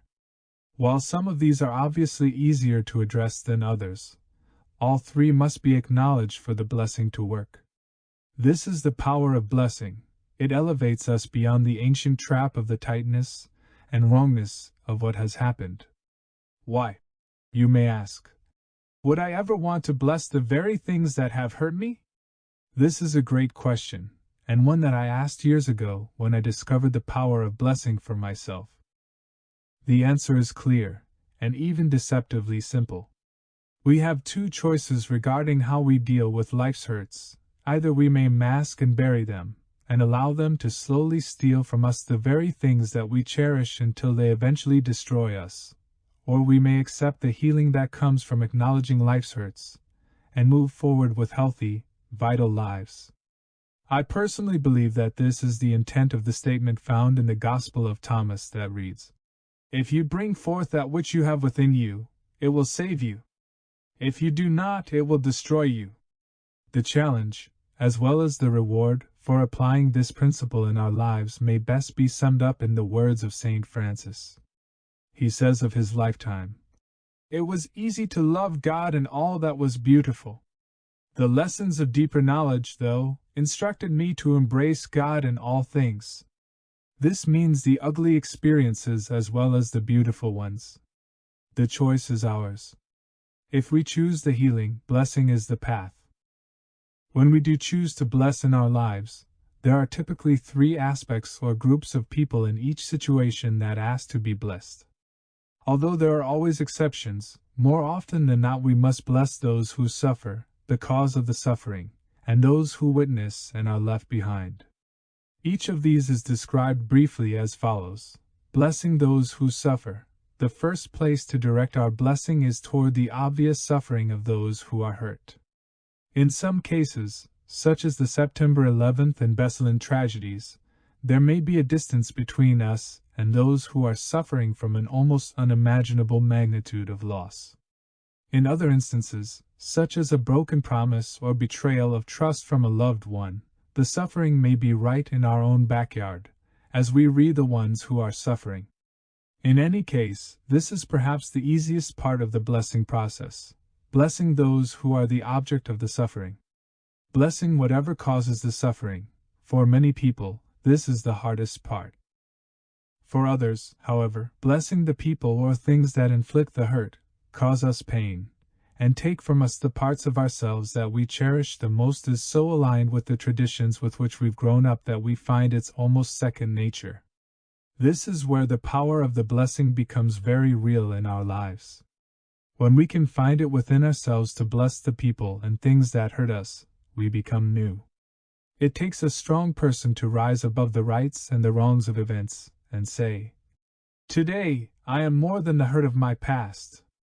I've met people who tell me, "I will do this blessing thing only one time, when no one else is around, because my friends would never understand this way of thinking.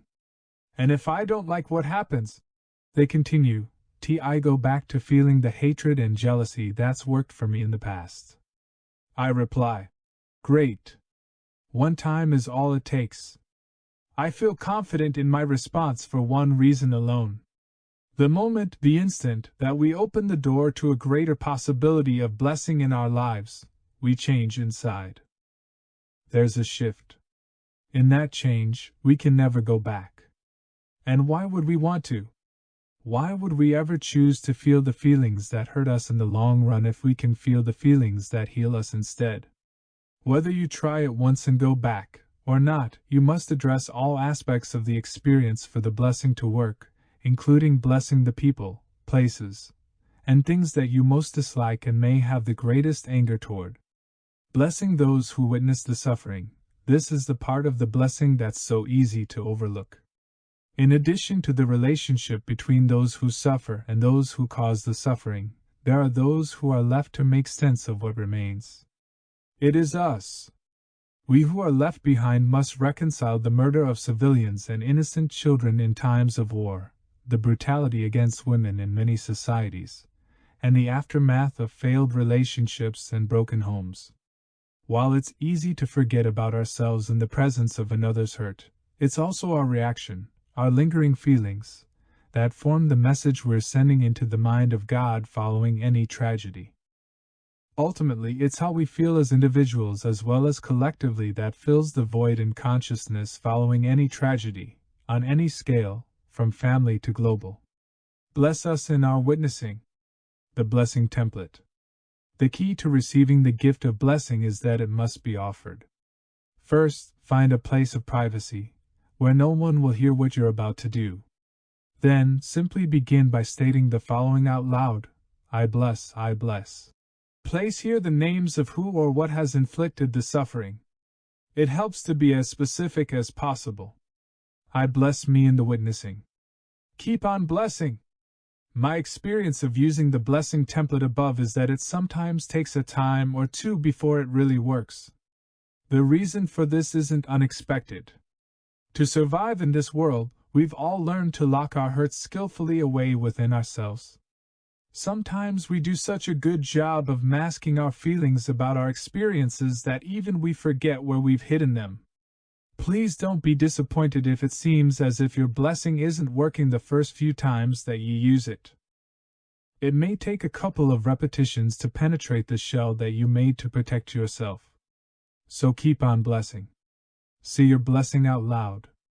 Then say it again. And again.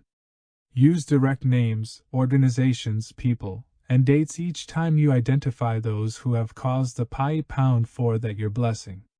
The more specific you are, the clearer the access you create to your body's memory of the hurt. Repeat your blessing until you feel warmth in your body that extends outward from the pit of your stomach. As you continue, that warmth will rise and expand throughout your body. Don't be surprised if you find yourself welling up with tears and sobbing huge sobs.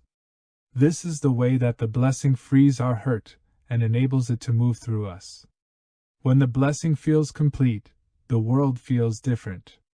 Although the reason for our hurt still exists, what has happened is that we've changed the way we feel about our hurt. This is the power of the blessing. This is also the place where words may fail you. It simply becomes something that you have to experience for yourself to understand. I know people who have found the power of blessing and now bless everything in sight. From the bodies of flattened animals that are just sleeping on the side of the road, to each news event that flashes across the television screen, they offer a blessing just under their breath many times each day. When these people ride in my car and we pass an ambulance either going to or from the hospital, Or even when someone recklessly drives past us in a no-passing zone on a narrow mountain road, their blessings are second nature. It's as automatic as saying, "Bless you," when someone sneezes. Don't be surprised if you find that random acts of blessing begin to appear spontaneously in your life as well. In our last section, I asked the question of how we can pray positive prayers while we're still experiencing negative emotions such as hurt, anger, hate, and the desire for revenge. One of the secrets of the wisdom traditions is that our prayers are most effective when we prepare ourselves as a whole being, mind, body, and spirit, to enter into a sacred conversation with the mind of God. If the field is going to reflect back to us what we've become, then it becomes more important than ever for us to be in what Native Americans call a good place when we pray for healing from our hurt.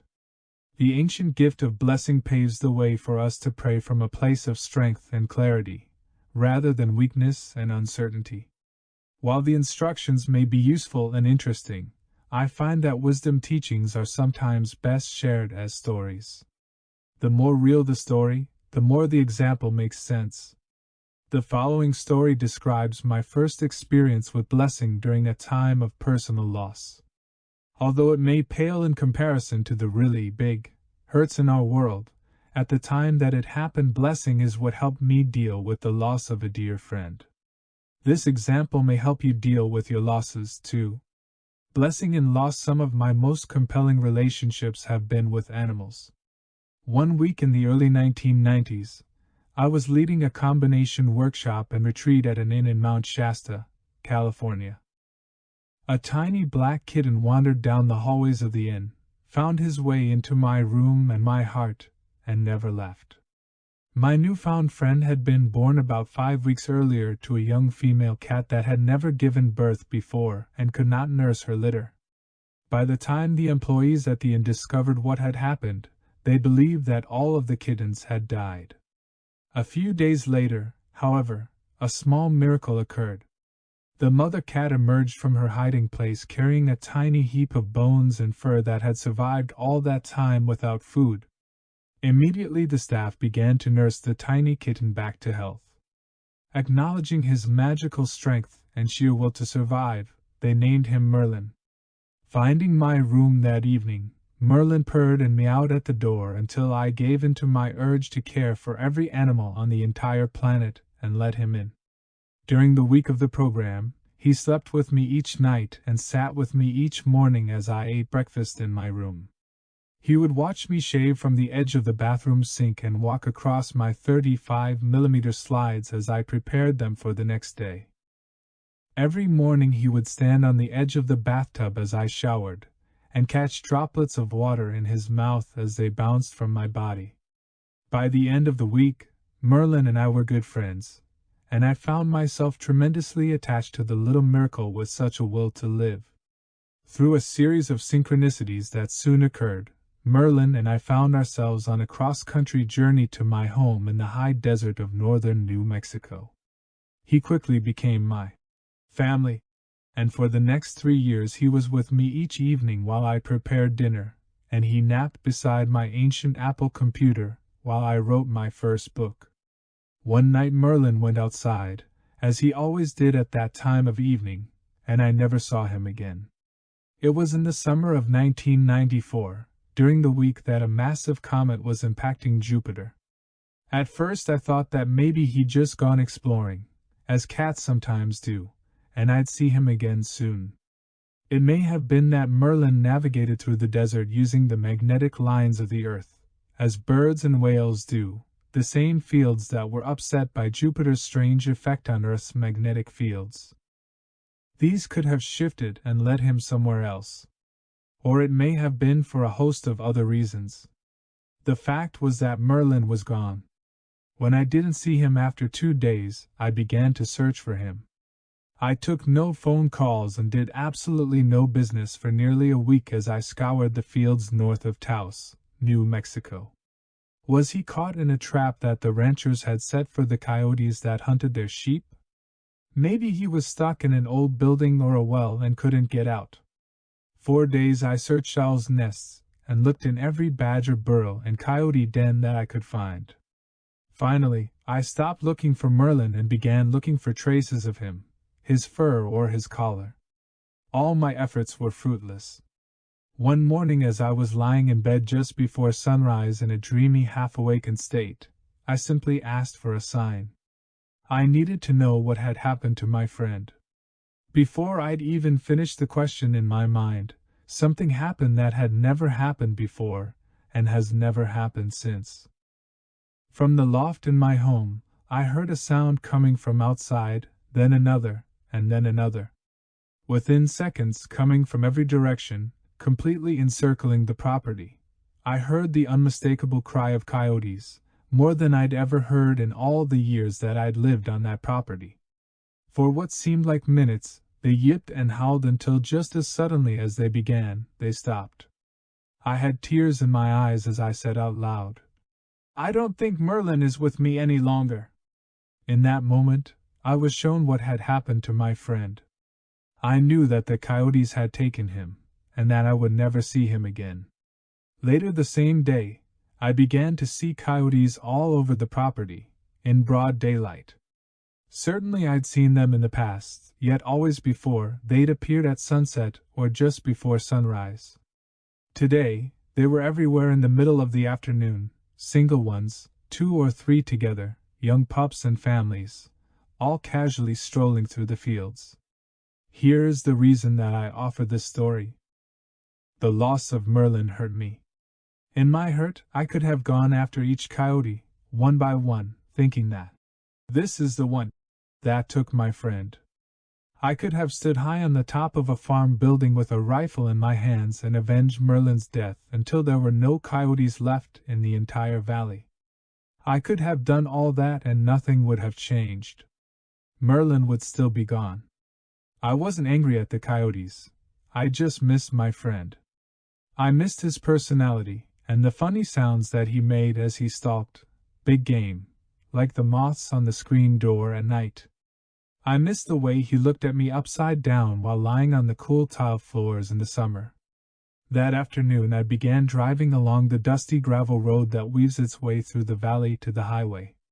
It was on this drive that I had my first experience of blessing. As I rolled up the windows so no one would hear me, I blessed Merlin in his passing, acknowledging him and all of the joy that he brought to my life. That was the easy part. Then I began to bless the coyotes, especially the ones that took his life. Before long, I actually began to feel an odd sort of kinship with them. I knew that what had happened was not an intentional act to hurt me. They simply did what coyotes do. I blessed myself in trying to make sense of why nature sometimes seems so cruel. At first nothing seemed to happen. I was so hurt that I couldn't let the blessing in. Within a couple of repetitions, however, the change began. The feeling started as warmth in my stomach that swelled as it spread throughout my body in all directions. As my eyes welled with tears, I found myself gasping big sobs. I pulled to the side of the road and did my best to bless until there was no energy to bless anymore. I knew, for that day, that the blessing was complete. The thing about the act of blessing is that the world doesn't change. It's only we who change. In our willingness to acknowledge and release whatever it is that has hurt us, the world looks different, and we become stronger, healthier people. Interestingly, following the peace that I made with the coyotes that day, although I hear them at night, I've never seen another one cross our property line. Last year, however, I did see another cat of a different kind, my very first live mountain lion. And she'd crossed under the fence line to come right into my backyard. When turning away isn't enough. While the story of Merlin may seem like an insignificant example, I offer it because it's real and deeply personal. The principle of blessing that I described for Merlin works for any hurt that you may experience, from the local to the global. I recently had the opportunity to put the power of blessing to the test in the face of one of the most disturbing and horrifying acts that I've experienced as an adult. Just as before, it was the key that allowed me to keep my faith in the world, and gave me the strength to vow that we leave this world a better place than the one we find ourselves living in today. I felt my body tighten in response to what I'd heard. An American civilian working in Iraq had just been executed, his head severed from his body, and dumped at the side of a road without any of the dignity or respect that is due to human life anywhere in the world. I was in Europe on a book tour when CNN International reported the brutal killing. The news anchor stated that, although news agencies in other parts of the world were showing the video and photographs to document the slaying, CNN had chosen not to. In place of the actual images, however, the commentator offered a detailed account of what he had seen in the video. As a very visual person, for me this choice was perhaps even worse than seeing the photos themselves. As I heard his verbal description of the last seconds of the man's life, the images that were created in my mind left me deeply disturbed with the unreal feeling that often accompanies news that's a shock to our sensibilities. One of the lessons that I've learned from the brutal executions in Iraq, as well as the images that document war from any era in history, is that the suffering and intentional loss of life can never really be understood, in the dictionary sense of the word. It's meaningless for rational and loving people to even try to make sense of the atrocities that accompany such acts of war. To do so, we would have to put ourselves in the place of those in battle, and to think the way they do. At the same time, these events have become part of our world. They are a reality that has happened. When I've asked audience members how many people have changed their habits of watching news broadcasts, the show of hands tells the story. Without exception, in every audience there are more and more people who claim to watch the news less, or have stopped watching it altogether. In answer to my next question of why, they say that it's simply too depressing and too painful. They no longer want themselves and their families to be bombarded with images of cruelty and suffering, and the feeling that there's nothing they can do to change things. While avoiding the daily onslaught of network terror updates may provide a temporary reprieve, it is short-lived at best. Believe me, I've tried. I found that while it was easy to immerse myself in the daily routines of rural life in a small community, it all catches up with us in one way or another. The events of the world continue. At some point in time, the big news items come rushing in as, "Have you heard?" Through word of mouth, a magazine article, or a newspaper headline, we're suddenly left to deal with the very situations that we'd hoped to avoid. When we find ourselves in such situations, what can we do? Simply looking away isn't the answer. While we may not be able to change what life has shown us, we must find out where it fits, in order to go on with our own lives. Whether we feel the hurt of the world or the pain that comes from losing the little things that we cherish in life, the power of blessing works in the same way. My greatest experiences of blessing have come during times of loss. From the sudden death of my father and our unresolved relationship, to the ending of 2 marriages and the betrayal of trust by those closest to me, I can share the blessing process from a place of conviction, because I know it works. My prayer is that it works for you as well, and becomes a friend in times of need. Chapter 4. The fourth secret: beauty is the transformer. Beauty is eternity gazing at itself in a mirror. But you are eternity, and you are the mirror. Khalil Gibran. Beauty may be one of the least understood, yet most powerful of human experiences. From the beginning of recorded history, we've engaged in a long, strange, and sometimes dangerous dance with this mysterious force. Ancient accounts of our most cherished traditions attribute the downfall of powerful angels in heaven to their inability to resist the beauty of the newly created women of our species, the daughters of man. In the biblical book of Enoch the prophet, a cornerstone of the early Christian church, Enoch goes so far as to disclose the identity of the chief angels who led the 200 others who couldn't resist the beauty of earthly women. With names such as Samiaza, Ramuel, and Turiel, these perfects knew that their cohabitation with mortal women violated the rules of the cosmos. Yet for them, the sensual experience that awaited them outweighed the risk of losing their immortality. In later biblical traditions, it was the beauty of one woman, Delilah, which led to the love, trust, betrayal, and eventual death of Samson, one of the most powerful men on earth. History is the story of our relationship with beauty, its power and allure, the lengths that we've gone to pursue it, our longing to achieve it, our attempts to capture it, and our belief that we can somehow master it. All the while, we've been hard-pressed to define this most elusive quality of human experience. Precisely what is beauty? The mystery of beauty. Beauty holds different meanings for different people. When people are asked to define it, more often than not their response is based on their personal experience, what it has meant to them in their lives.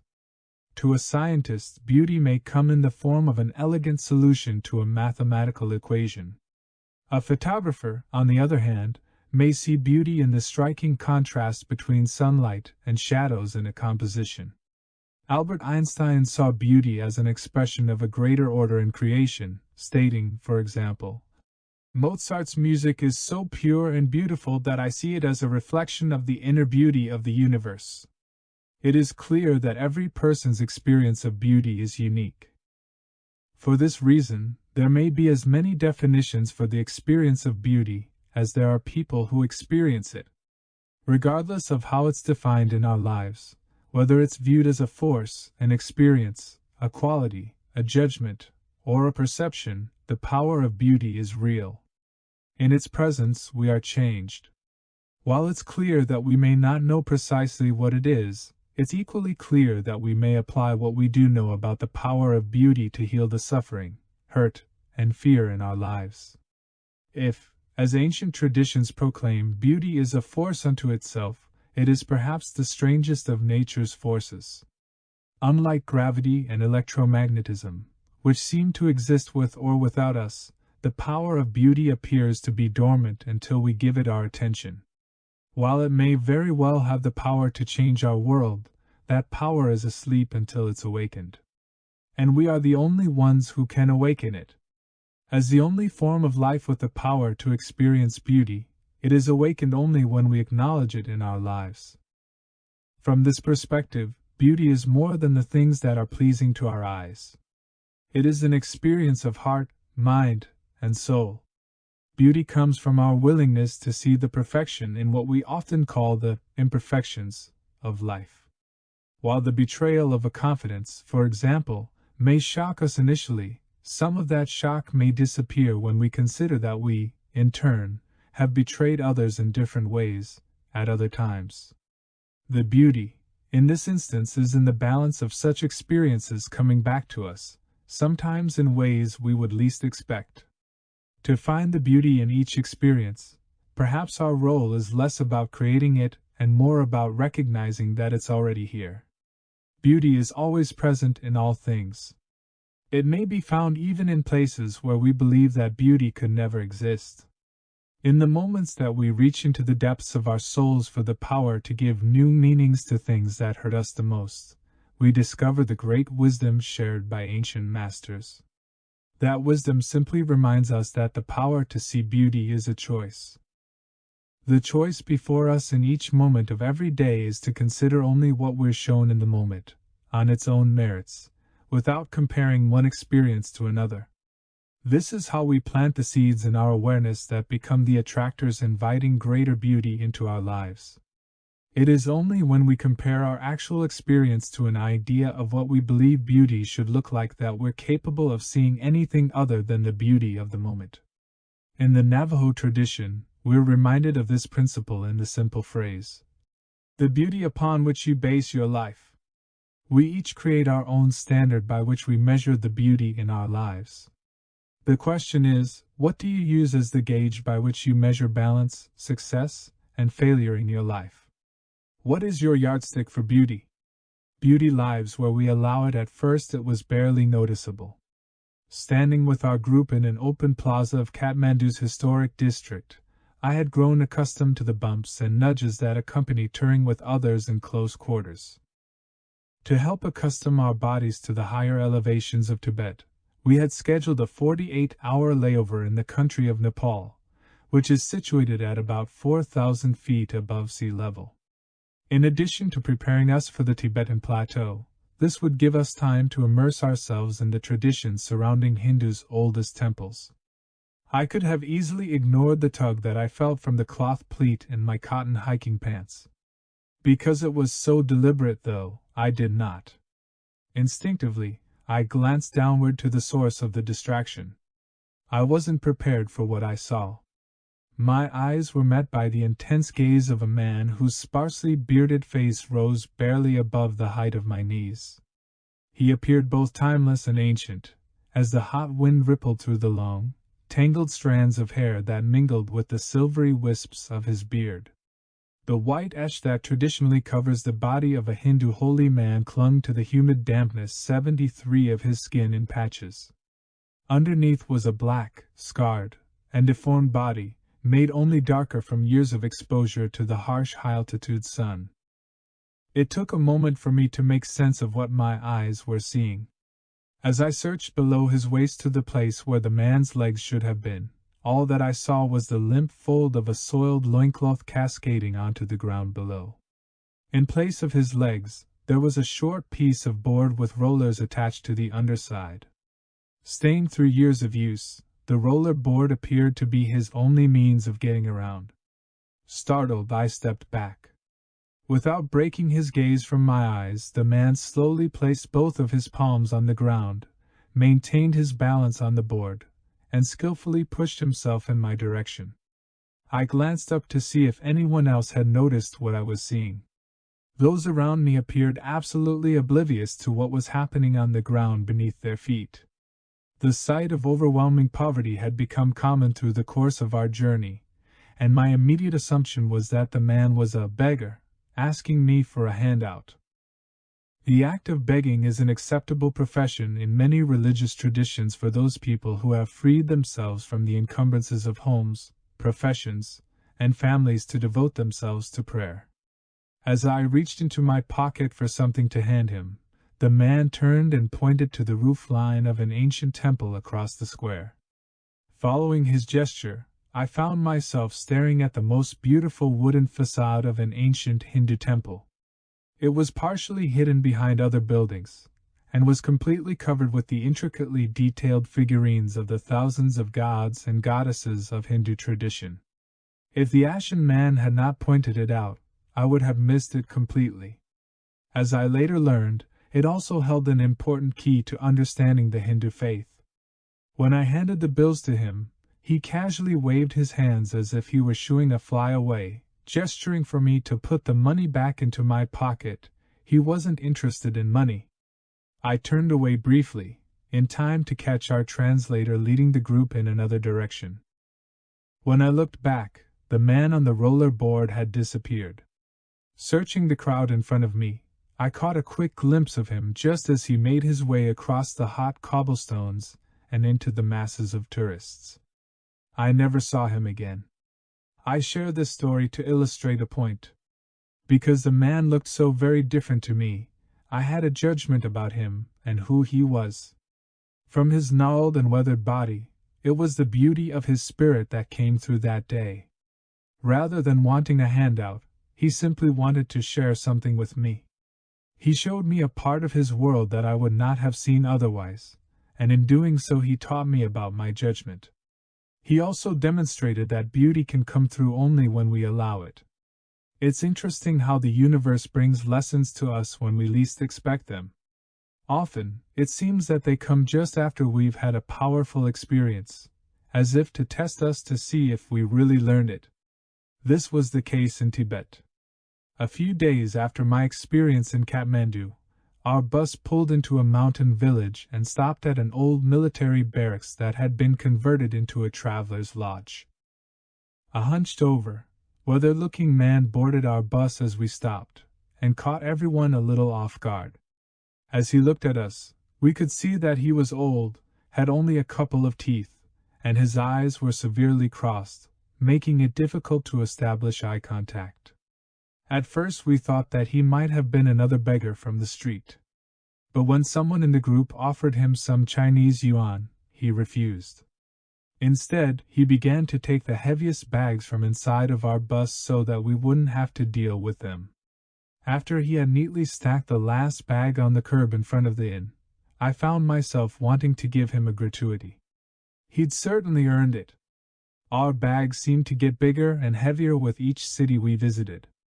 Again, he refused. As he looked up, he grinned a big, toothless grin, turned, walked away, and that was it. All he wanted was for us to enjoy his village. He expected nothing in return.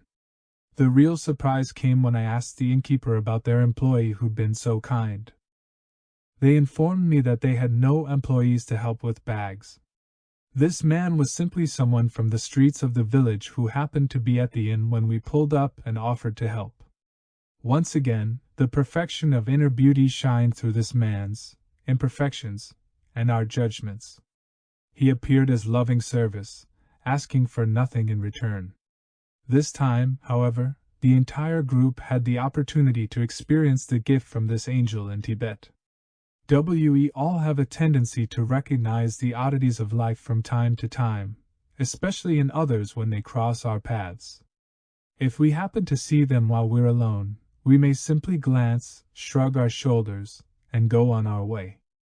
If we're with other people, however, we may comment on what we see in order to ease our uncomfortable feelings about other people's curiosities. So while we may recognize the imperfections, the question is, do we have a tendency to judge anything that's less than perfect as less than beautiful as well? One day I was sitting at a stoplight in a rented car, in a big city where every make, model, and style of human that you could imagine was walking on the streets beside me. I was completely surrounded by people for the small eternity that I waited for the light to change. During that time, I had my own private review of life, all the new hairstyles, from 90s corporate to 60s retro, body art and piercing, business suits, briefcases, cell phones, and the latest skater apparel. Who could have asked for more diversity packed into one place? While everyone was interesting enough, there was one man who particularly caught my eye. He had an obvious neuromuscular condition that made it difficult for him to control his arms and legs. He was dressed in a business suit, carrying a backpack, and looked as though he was on his way to or from an office. As he was waiting for the light, it appeared to be all he could do to keep his body in control and simply stand in one place. When the walk signal flickered, 76 he, and the entire entourage surrounding him, crossed the street. I believe that there are no accidents in life, and I took the opportunity of his passing directly in front of me to look into this man's face. His mouth grimaced with the awkward and intentional effort that it took for him to complete each step. His eyes were focused and determined. It was work for him just to walk, and he was working hard. As he disappeared into the crowd on the other side of the street, a feeling of gratitude came over me. I tried to imagine what it would have been like if he hadn't been there that day. When I did so, I missed him. I thought about what he'd brought to me in those few seconds, the courage that he demonstrated through his determination to be out in the world. I thought about how empty those moments of my life could have been if he hadn't been there. But he was. And through his very presence, that courageous man brought beauty to my day. I became a little teary-eyed as I gave thanks for his presence and reflected, how lucky I am to have seen this man today. I invite you to try this for yourself. The next time you're in a public place, look into the crowd around you without being too obvious. Then make a mental note of one person, anyone. Ask yourself what it is about that person that touches you the deepest. Maybe it's their innocence or smile. As with the man that I saw from my rental car, maybe it will be something as simple as how this individual deals with life's challenges. Now close your eyes and imagine what your day would be like if you didn't know that this person was in your world. Think of how empty that moment would have been, and how much you would miss him or her. You may be surprised at the impact that such a simple exercise, in a brief moment, can make. Now you can give heartfelt gratitude and thanks for the person who was there for you, and what they taught you about yourself. The way we choose to see. In addition to the beauty that's inspired by a sunset, a snow-capped mountain peak, or the work of a favorite artist, there are sources of beauty that come purely from the meaning that we give to our experience. In these instances, it's the way we see life that creates the feeling of beauty within us. The experience of a human birth offers a perfect example. Witnessing the emergence of a new life into this world by any account is a mystical and magical experience. Knowing what the outcome of a woman's labor will be, however, changes how we feel about what we see. For just one moment, however, if we could imagine ourselves coming to Earth from a world where the miracle of birth is an unfamiliar experience, witnessing the entire process could be disturbing, maybe even frightening. Without the advanced knowledge that this is the way it is done on this earth. For all intents and purposes, as we witness the labor of new life, we would see many of the same signs that accompany the loss of life in our world. In a typical Western birth, we would begin by seeing a woman in obvious pain. Her face would show contortions intensifying in time with the labor. Blood and water would flow from her body. How would we ever know that from the outward signs of pain that are often synonymous with death, a new life would emerge? It's all about the meaning that we give to our experience. A strange beauty. The sky was on fire that night. The local radio station was dedicated to emergency programming, road closures, evacuation procedures, and hourly progress reports of the fires.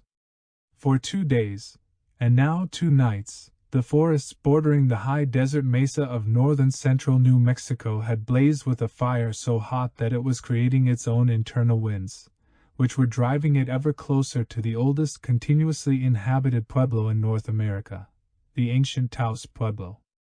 As I came closer to town, a thick haze hung suspended in the hot, heavy air that had become trapped in the valley.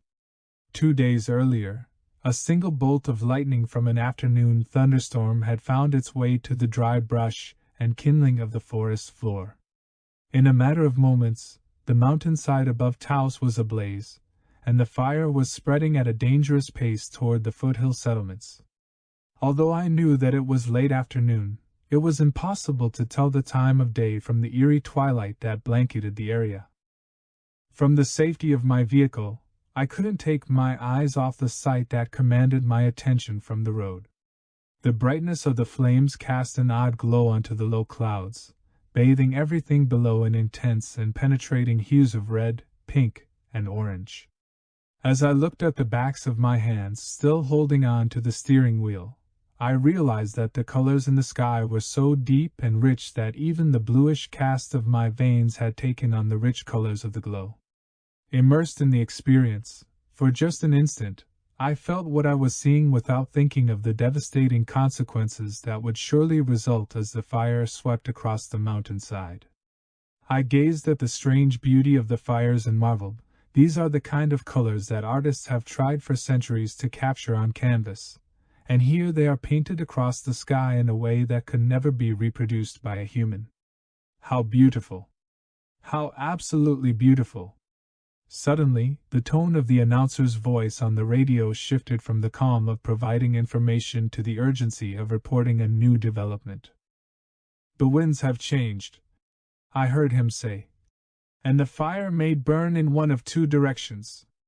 Either it will continue to burn up the valley toward the homes on the other side of the mountain, or it will come our way, toward the town of Taos.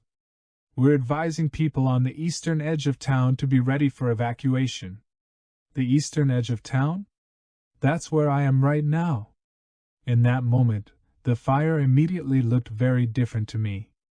In the time that it takes to hear a single sentence, the fire went from being an object of awe and beauty to a threat, as I realized that it now jeopardized the lives of people, horses, cattle, and other animals in its path.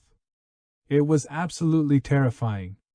I began to think about all of the wildlife that frequently gets trapped in fires that burn so quickly. There are always stories of charred corpses of deer, elk, and smaller forest dwellers that become disoriented by the chaos from the roar of flames, hot winds, heat, and smoke, and lose their way.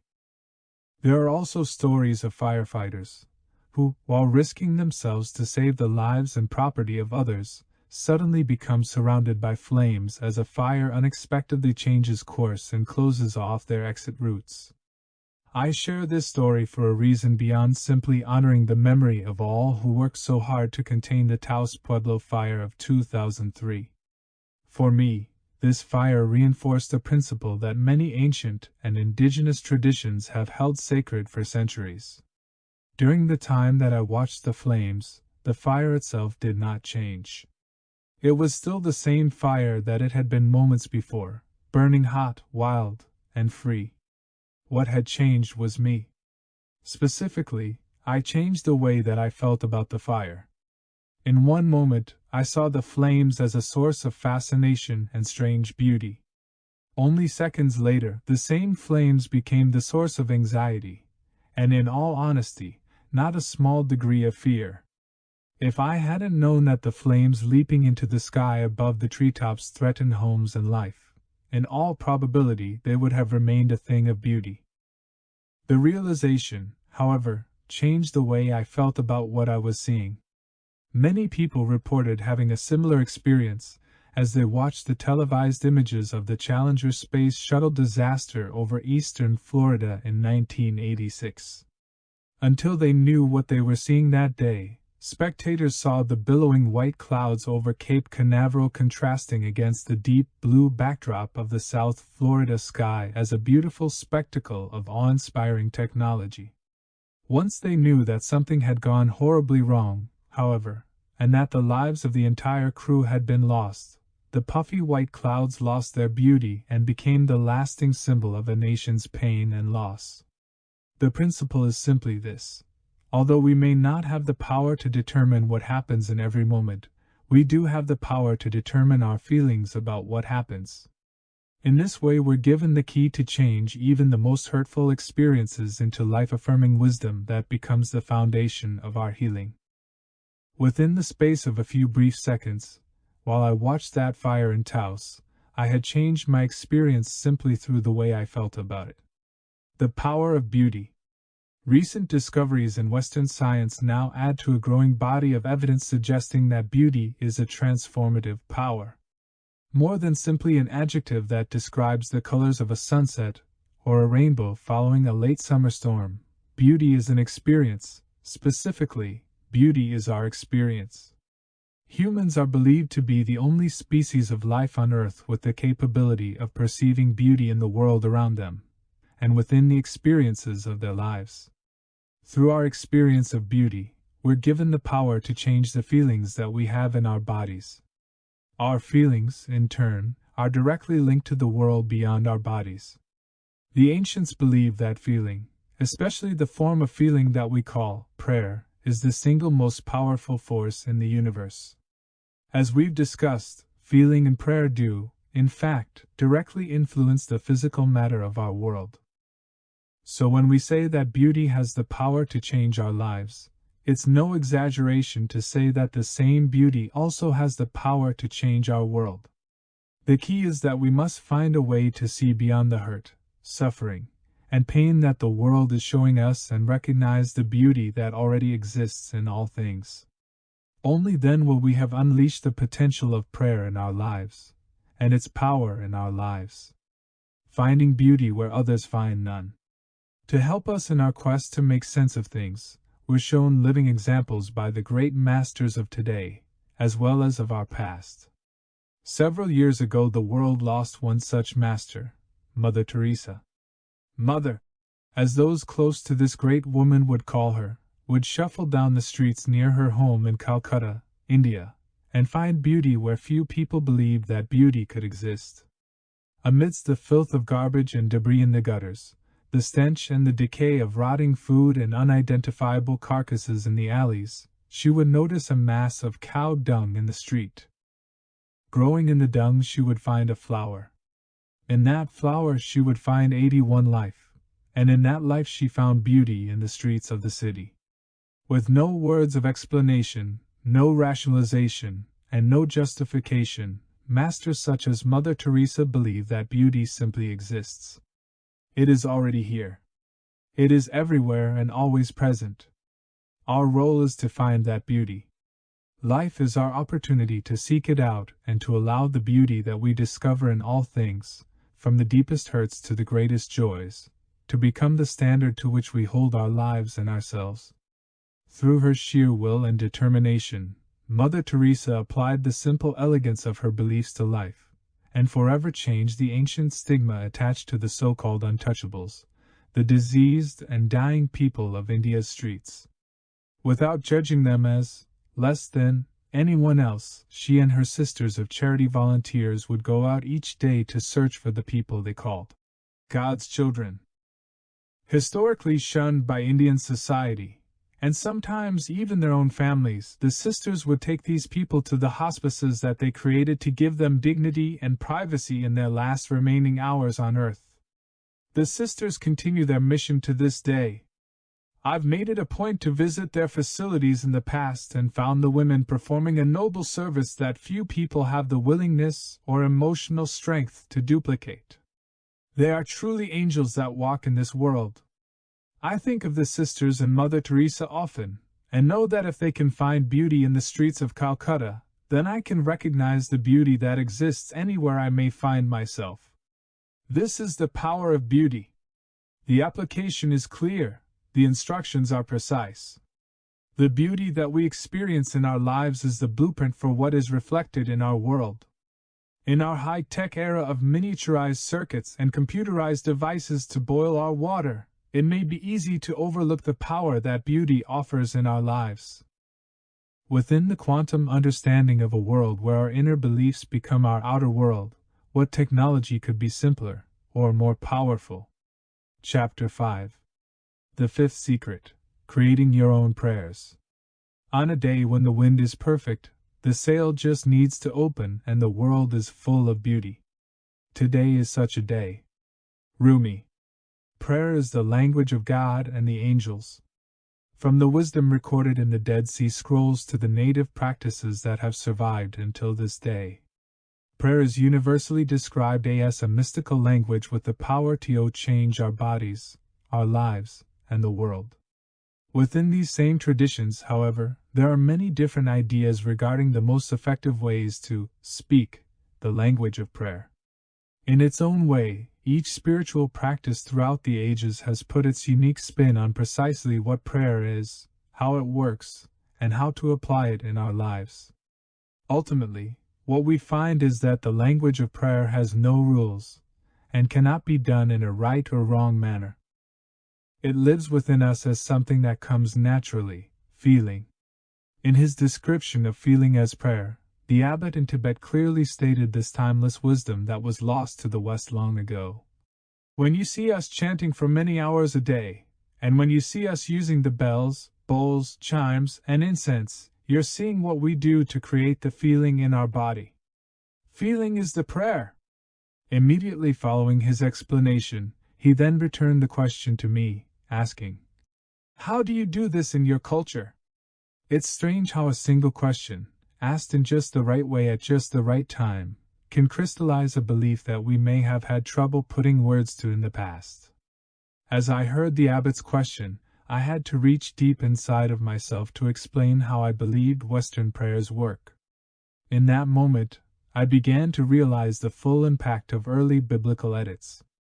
When the books that preserved the wisdom of emotion and feeling disappeared from our traditions, we were left on our own to understand feeling and prayer to the best of our ability. Today, 17 centuries later, we find ourselves living in a culture where we discount our feelings, deny them, or sometimes just ignore them completely. This has been especially true for men in our society, although this tendency is changing. It's as if we've been operating the cosmic computer of consciousness and feeling for almost 1,700 years with no operating manual. Eventually, even the priests and people of authority began to forget the power of feeling in prayer. It was then that we started to believe that our words are the prayers.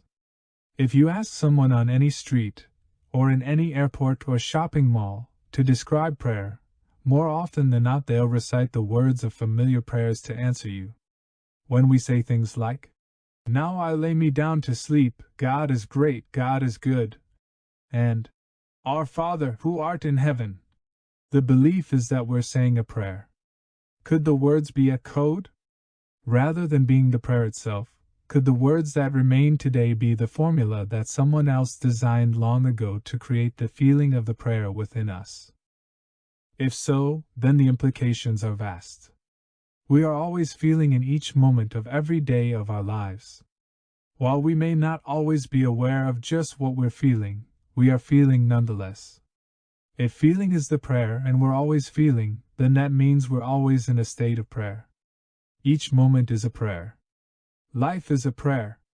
We're always sending a message to the mirror of creation, signaling healing or disease, peace or war, honoring or dishonoring our relationships with those we love. Life is the mind of God sending back to us what we feel, what we've prayed.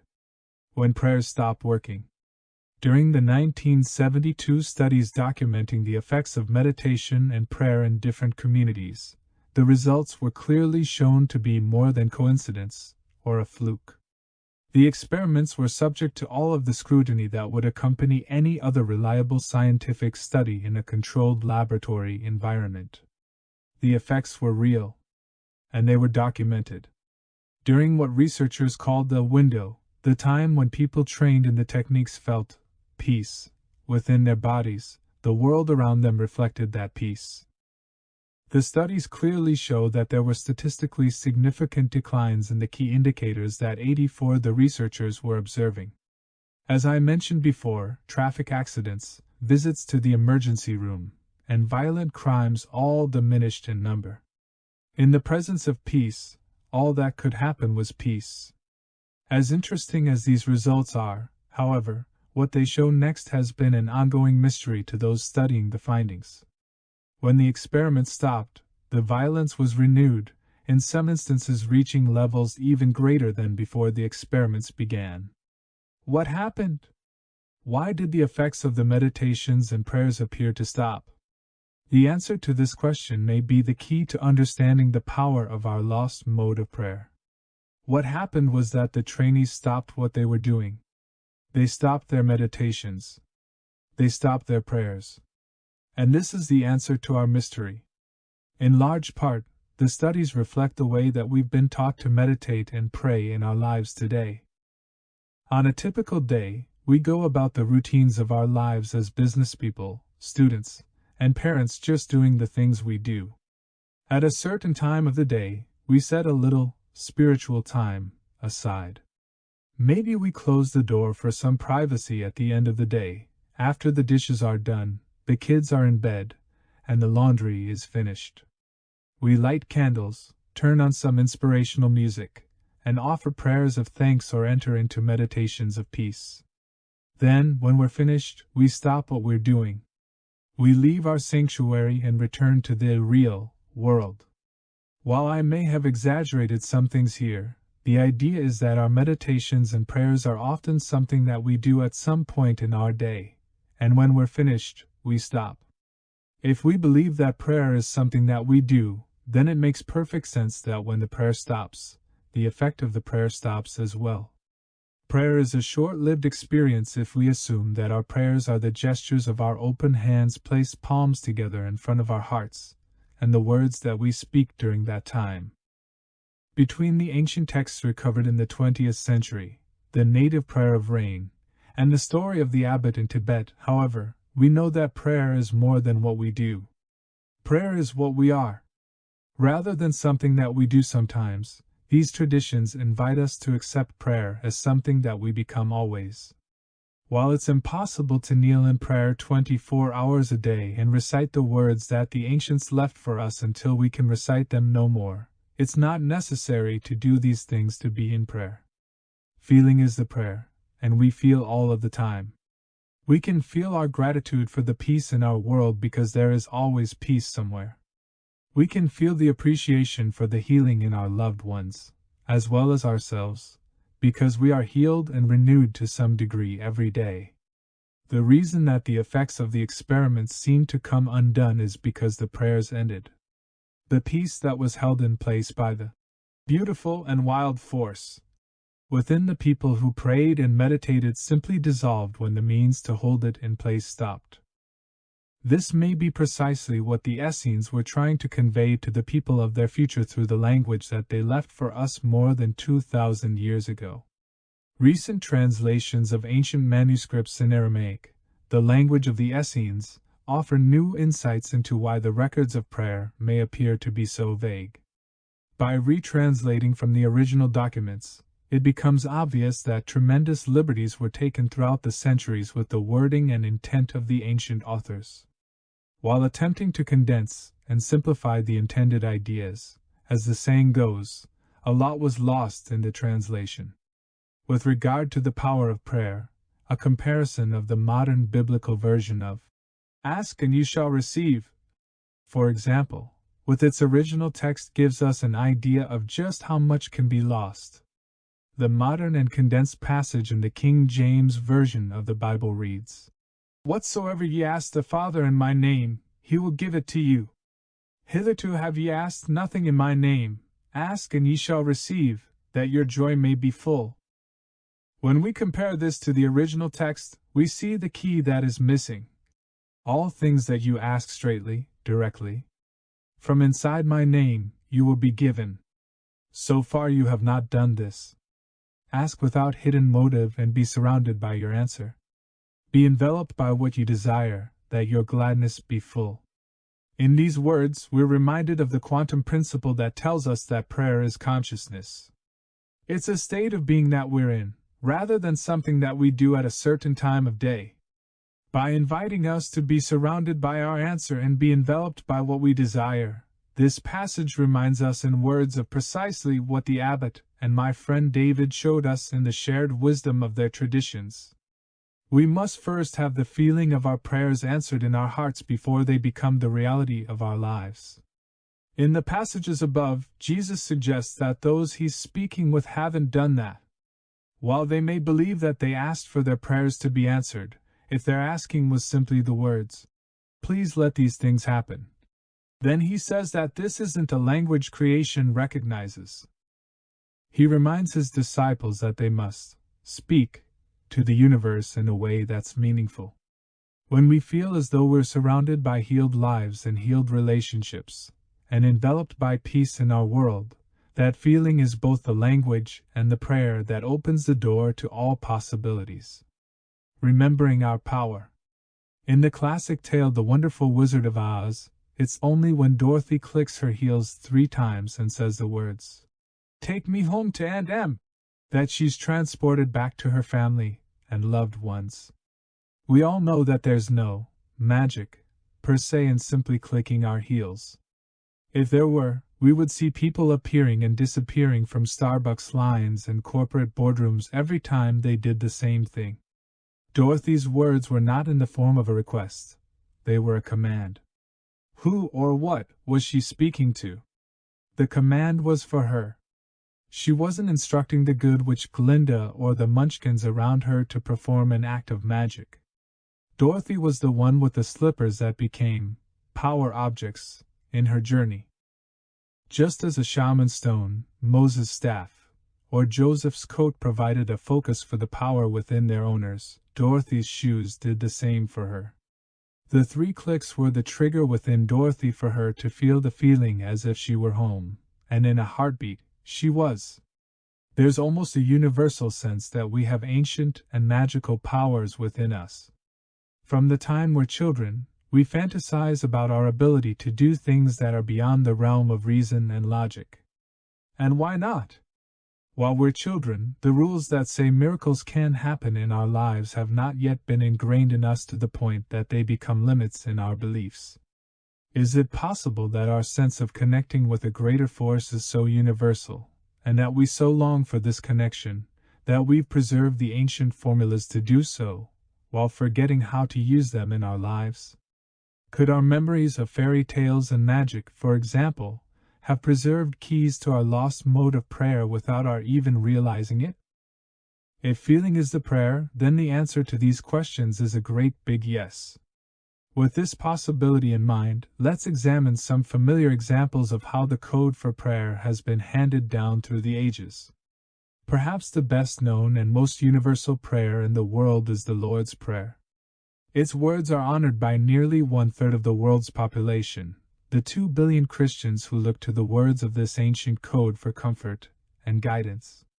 While the entire prayer is often recited in religious services, the first 2 lines are known as the Great Prayer. Our Father who art in heaven, hallowed be thy name. Rather than simply reciting the familiar words, I invite you to try an experiment. As you read the words of the Great Prayer, or perhaps say them out loud, make a mental note of how the words make you feel. How do you feel as you personally speak to the force that created the entire universe, as well as the life in each cell of your body? What do you feel as you acknowledge that the name of God is a holy name to be used only in an honoring and sacred way? There are no right or wrong ways to feel about this prayer. The point here is that the words that were recorded more than 2,000 years ago were designed to elicit feeling. Unbound by time and civilizations, the words speak to the part of us that's constant, our hearts. Whatever feeling the words create in you, that feeling is your great prayer. The 23rd Psalm is a code that works in the same way. Although typically used as a prayer of comfort during times of need, such as the passing of a loved one, this powerful code is designed to create that peace within the living. Beginning with the very first line, "The Lord is my shepherd, I shall not want," we begin to feel as though we're watched and cared for in this world. Although the precise translations vary, the word shepherd is a constant in all of them. It's clear that this word was used intentionally because of its powerful metaphor, and the sense of being cared for that it conjures within us. Perhaps one of the most amazing codes of comfort is recorded as having been given to this world by God for the purpose of blessing and peace. It is this ancient benediction that was discovered in 1979, inscribed on 2 tiny strips of silver shaped like a scroll. This passage from the book of Deuteronomy 6:20-26 is dated to 400 years before the Dead Sea Scrolls, and is believed to be the earliest biblical passage ever found in ancient artifacts. In the 3 phrases of the code, God prescribes a blessing for Moses to share with his people. In his ancient instructions, God told Moses, "This is how you must bless the Israelites." Following his precise instruction as to how the prayer is to be used, he offered the code to Moses as follows: "May Yahweh bless you and keep you. May Yahweh let his face shine on you and be gracious to you. May Yahweh show you his face and bring you peace." He completes his instruction to Moses by saying, "This is how you must call down my name, and then I shall bless them." In this way, the prayer itself was preserved through the words that make us feel these things. Putting it all together, it's probably obvious by now that the central theme of this chapter is that feeling is the prayer. Embracing this principle, we're given the great secret to having every prayer answered without fail. The key is that we must become the very things that we choose to experience in our lives.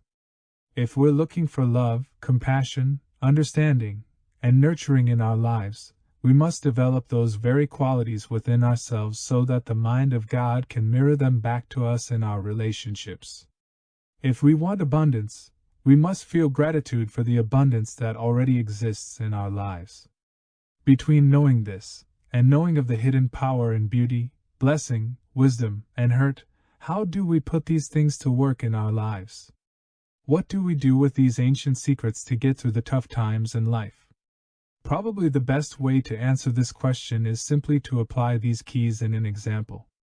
Earlier, I used the story of Gerald to show how we sometimes find ourselves drawn into the situations that bring us our deepest hurt, under circumstances that we least expect, and in times that we least expect it. In Gerald's case, he had lost everything that he loved: his wife, his children, his home, and his friends. Even his own parents had temporarily disowned him in response to the pain that he caused in their lives. By simply making choices that he felt he had to make, the ripple effect had led him directly into a dark night of the soul. Once he found himself in his dark night, Gerald had a choice. He could either let himself slip ever deeper into the dark spiral of anger, sadness, betrayal, and despondency that's typical of traumatic loss. Or, he could reach deeply into his soul for the strength to make sense of what had happened and pull himself out, knowing that he would be a better man afterward. While it definitely takes strength to get through such times in life, strength alone isn't enough. We cannot transcend a dark night experience by using our strength to beat it into submission. We must have something to put our strength into, a process. For Gerald, the following was the way he began his process. Hurt is the teacher, wisdom is the lesson. The key to healing whatever tests life brings to us is that we can hurt only when we're ready to hurt. That is, only when we already have all of the emotional tools to heal our pain can we draw to us the experiences to demonstrate our mastery. This is the subtle yet powerful secret to coping with suffering. The only way that Gerald could have created what he described as the mess that he found himself in was to have the building blocks of understanding that gave his life changes meaning. Simply knowing this gave Gerald hope, a new way to look at his life, and the strength to move through his process, rather than giving up. The blessing was the place for him to apply his strength. Blessing is the emotional lubricant.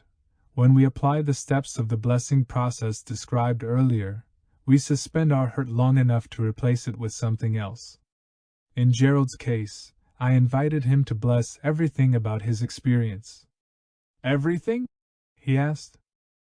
Everything, I replied. The key to the success of blessing is that it acknowledges everything from the one who hurts to the one who is hurting. Gerald began by blessing himself. After all, he was the one who was hurt. Then he blessed the woman who betrayed him. He believed that she was the source of his hurt. He completed his process by blessing all those who had witnessed the hurt. This included his daughters, his wife, his parents, and his friends. In the blessing, he suspended his own hurt long enough to let in something else.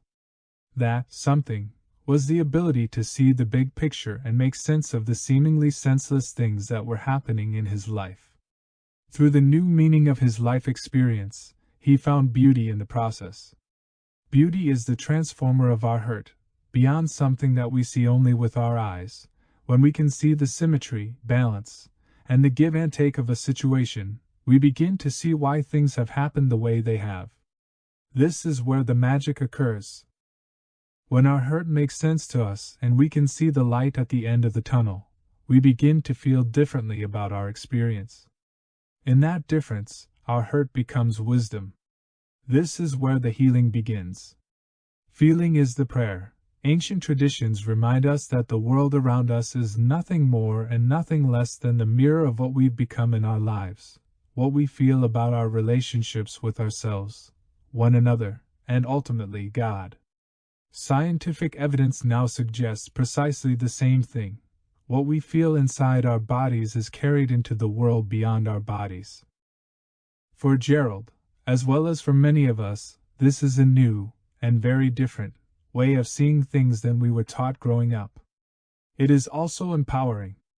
Within days of beginning his process, Gerald was able to bless and redefine his hurt and bitterness.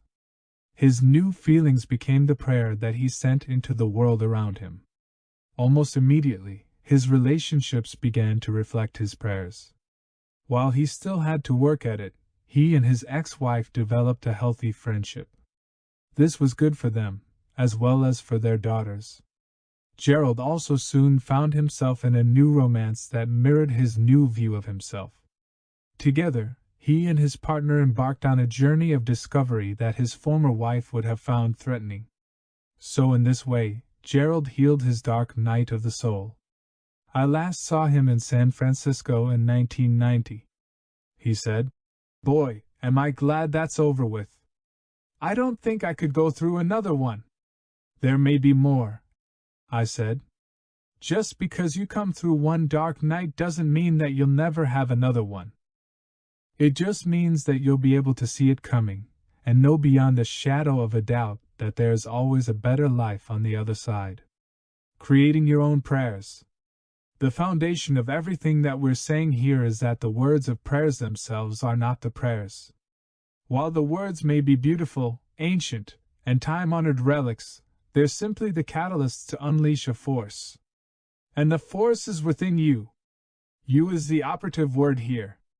Just as the code in a computer sets a series of events into motion, our words trigger feeling in our bodies.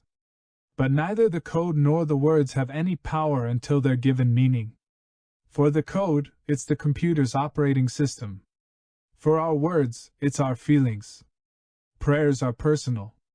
The words that trigger a powerful feeling of gratitude or appreciation for me may not be as effective for you. So this is where you can have fun with prayers. Create your own. Find the special words that are meaningful to you, and you alone, to serve you as a sacred and secret prayer that's between you and God. A prayer could be as simple as a single statement that whatever you're praying about is already accomplished. An example of this kind of prayer might be a simple phrase that you say to yourself each time you close the car door and turn on the ignition to go somewhere. I give thanks for a safe journey and a safe return. While you state your prayer, feel the feeling of gratitude as if your journey were already complete. To empower your prayer with the senses, you would see yourself doing something when you returned home, like taking the groceries out of the trunk and stacking canned goods in the cabinet, or putting lettuce in the crisper. The key is that you can only take the groceries out of the car and put them away if you're back home. In this way, you've set the powerful intention of a safe journey by feeling as if it has already happened. It's said that the Dalai Lama used such a prayer as he began the treacherous journey that led him from his home into exile across the rugged mountains that separate Tibet from India. I see a safe journey, he stated, if the accounts are accurate, and a safe return. If you are poetic, your prayers can reflect your creativity in the longer form of rhymes. Rhymes are both easy to remember and can become a part of your daily ritual. The important point is to give thanks for the feeling they create. I have a friend who offers this kind of prayer as he drives to work each day. His home and his job are separated by a mountain range, and a 93 abundance of wildlife that often wander onto the road at both dawn and dusk are sometimes killed. Each time he begins his drive, his prayer begins as well. All creatures great and small, safe today, one and all. While it may sound too simple, I believe that the world works in this way. Creation responds to what we become, and to what we feel. Perhaps it's no coincidence that through the years that my friend has offered his all creatures prayer, he's never had a mishap with the animals that dot the highway during his commute. While he often sees them off to the side of the road, or crossing just before or after he's passed a certain spot, his prayer has been answered every time. I have another friend who does something similar each time she takes a business trip. Whether it's on a plane, in a taxi, or driving her car, she begins each trip by acknowledging the living intelligence that exists within even the things that we call inanimate objects. During takeoff in her plane, for example, she states, "This machine we've created from the dust of the earth, to serve us in life from the moment of birth." Once again, while it sounds simple or even silly to some people, it is these words that create for her the feeling that she's in touch with the stuff that the plane is made of.